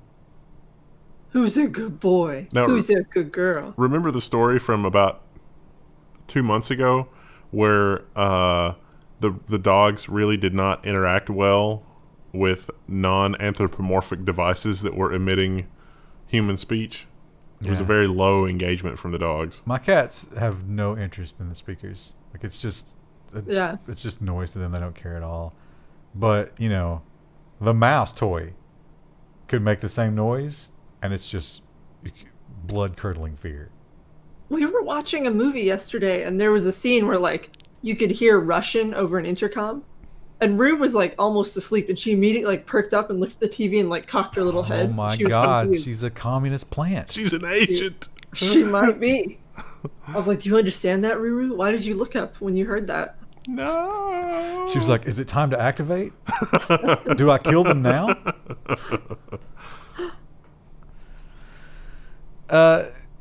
We have, done a little bit of live YouTube stuff. We get on Twitch from time to time there, actually every week. Yep. And, it's interesting. It's a fun thing to do. And a lot of people, I think, get addicted to that. And they have to take it further. You got to raise that bar because it is a fickle crowd. It is. I mean, you do anything to bore them, and they're like, I'm out. I got 7 million other choices. You entertain me, or I'm gone. And you can kind of understand how something like this would happen. A Korean YouTuber accidentally set fire to his private parts on a YouTube broadcast and received second-degree burns. Now, it wasn't an accident. It was stupid. But it wasn't an accident. So now he was playing Fall Guys. Have you guys seen Fall Guys? It looks pretty entertaining. It's like it's Battle Royale, but, like Mario Party type thing. Uh-huh. And it does look like really frustrating, but also fun. We might need to check that out. I think it's a little too expensive for what it is. Anyway, he promised his viewers that he would get a win. He did not. And so he said, if I don't get a win... Yeah. I will do what it says on the box, and there's some screenshots here. Yeah, they kind of walk you through the situation. Here he is, feeling good. This one's pixelated. I don't know why. It's pixelated, but it's done so poorly, like you can still tell exactly what's happening. And then they're applying the lighter fluid and regret. Does it mention how old this guy is? He looks pretty young. He's going to be okay, mostly. They got a video, and I was going to watch it, but this is the full 3-hour stream. Oh. So I bailed out. That. Yeah, I didn't have time for that. What is that? Is that a candle? It's a sticker. All right, let's not get caught in the clickbait. I also looked at the clickbait and had that same question of like, what are those things? But then I was like, don't look at it.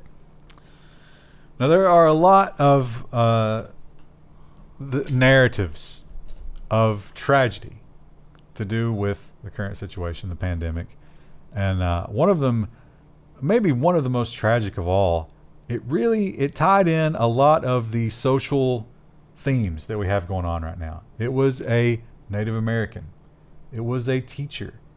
It was a victim of the virus and ultimately a death. And then you're thinking, wow, God, it doesn't get much darker than that. How about the fact that it was completely fake? A professor who was a Twitter hoax, the anonymous professor who wasn't. Professor at Arizona State University does not exist. The only thing I could think after reading that headline was The Knight Rider, a shadowy flight into the dangerous world of a man who does not exist. Except this was just a Twitter hoax. And he also existed. Well, his identity didn't exist. He was Michael Long, not Michael Knight. In fact, he affected the world around him amazingly every week. Just incredible impact on it. So this was actually another person, also a professor, not anymore, thankfully, who decided to invent a human being, a Native American. Although the Native American thing came later, and this is where it gets interesting, because after the invention of this fake Twitter person who was pushing their narrative, they got into a relationship with this fake person. A very serious relationship. And they were crushed when she died. Although they chose when she died and how to push an agenda. This seems like something on Seinfeld where, like... you get too far into it. Yeah, and it's just, Yeah. I can't stop now. What do I do next? I got to kill her, but how? She can't just disappear. George, you can't kill her. I mean... The woman who did all this, interesting history, read up on her, but she has finally admitted, I might have a mental health issue. Maybe I should look into that. That still seems like the easy way out to say that. I mean, really. Well, what else are you going to say? I'm going to remove myself from this earth? It was me. It was I who made up the professor. Well, she didn't admit it. People quickly found a lot of holes in the timeline because this was such an amazing story. Obviously, the media is very left-wing, and they're like, oh my God, this is perfect. Let me get the facts. And the facts just, it's like the raccoon trying to wash the cotton candy. It just disintegrates. Oh, where did it go? Everybody who hasn't seen that is confused, but you should look it up. Well, cotton candy dissolves in water. It's sugar. But put a packet of sugar in water.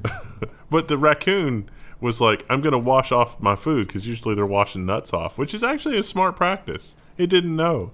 And the disappointment was just, it transcends species, the disappointment.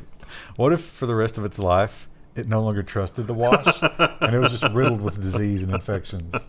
Oh. And our final story, I love to put animal stories last, because everybody loves a good animal story, right? Some of them are tragic, and those aren't very fun. This one's, some people would say it's tragic, but it's also just hilarious. It's just kind of bizarre. The real question is, if this was not done by the person installing the collar, the balls on whoever did this. Yeah. Can you imagine? Reward offered for information on who put Trump 2020 sticker on bear. A group of local activists is outraged. So it was the bear's tracking collar. It wasn't in the bear's fur or anything like that. I would be outraged if somebody put a sticker in the bear's fur. In the fur, yeah. But no, it's just the tracking collar. So either this bear is just so chill and people know it that they let somebody get close, or they had to be involved with the radio collar somehow, right? You would think. Yeah. Well, and with black bears too, I mean, like, they're very easy to, like, food train where so if they find food and they start to associate that with humans, it might not have been scared of humans. Someone was just like, lol, and then slapped a sticker on it. Well, it's clearly not scared of humans because the woman who reported this, she was outraged. This bear was just chilling on her porch, and that's where we got the pictures. There are some really good pictures. There's one of it where it's just looking right up at her. And this should be, if you could adopt black bears, the picture of it looking up at the camera, like listen, I need the Sarah McLachlan music over top of it. I'm really hungry. I don't want to maul you. So if you've got some kibble or something I can eat, that would be great. Some trash, whatever you've got. Look at that. Keep America great. And a lot of people are outraged over this. They pointed out that after calling the whoever's in charge of the radio callers, they're like, yeah, this is not really a first. We get political stickers on them all the time. That's crazy. Something Trump sticker on a bear, Putin. That's horrifying. There's something in there. There's a conspiracy you could make yourself and post on 4chan. There is someone who saw that, and rather than the reaction we had, their first reaction was like to grab the Biden stickers and just head off into the woods. It's like, oh, I gotta fight this. Put my own. Fire with fire. And the bears are just happy because they're getting fed all the time. Till winter comes and then they get put down. You think they'll ever be put down? Yeah, because if they keep seeking out people, that's what happens. A fed bear is a dead bear. Oh, okay. Can't feed them because then eventually they associate humans with food and humans get freaked out by bears and then they get put down. What do you think about making this bear the official White House bear? I'm sure. Man, what if tweet retrumps this? What if Trump retweets this? How great would it be just to have a bear on the lawn of the White House? A guard bear, so that if any protesters make it over the fence. Can you imagine? It's like he's just in the Oval Office. He would probably make him set up a bunch of cameras so that they could broadcast it on the internet. It was like his WWE days. It's like, if a protester gets mauled, I mean, that's going to be #1 ratings right there. And it's like, what are you doing? What is this country? Listen, I might tune in to see the White House lawn bear. I was gonna say you have morbid curiosity. You would absolutely turn in. Oh, I'm not even talking about him eating people. I'm just him chilling out. I might tune in for that every once in a while to see what he's up like to. Kitten Academy, but for the bear. Yeah. Bear House. White House, Black Bear. That'd be a reality show. But then it's like they have a full season of that, and the ratings are starting to go down. And Trump's like, "We need a grizzly now," and they're like, "Sir, grizzlies are not nearly as docile as black bears." He's like, "I need one." Aren't brown bears the worst? Yeah, grizzlies, brown bears. Yeah. Oh, okay. Well, pardon me. And then then it's like you have to raise the stakes again. Then you bring a polar bear, and that's just carnage. Do they all live together, or do you keep replacing one with the other? And then what do we do with the ones we cycle out? They get pardoned like the turkey on Thanksgiving, and then they release them into the streets of Washington D.C. You're still gonna need a camera crew for that. Perfect. All right, that is all we've got for this episode. How long did that go? Oh, that went for an hour. Long time. So might be a record length of news this week. Yeah, I think Krista, give us the friendliest bear goodbye. Rawr, bye. That was a good one. That was good. Yeah.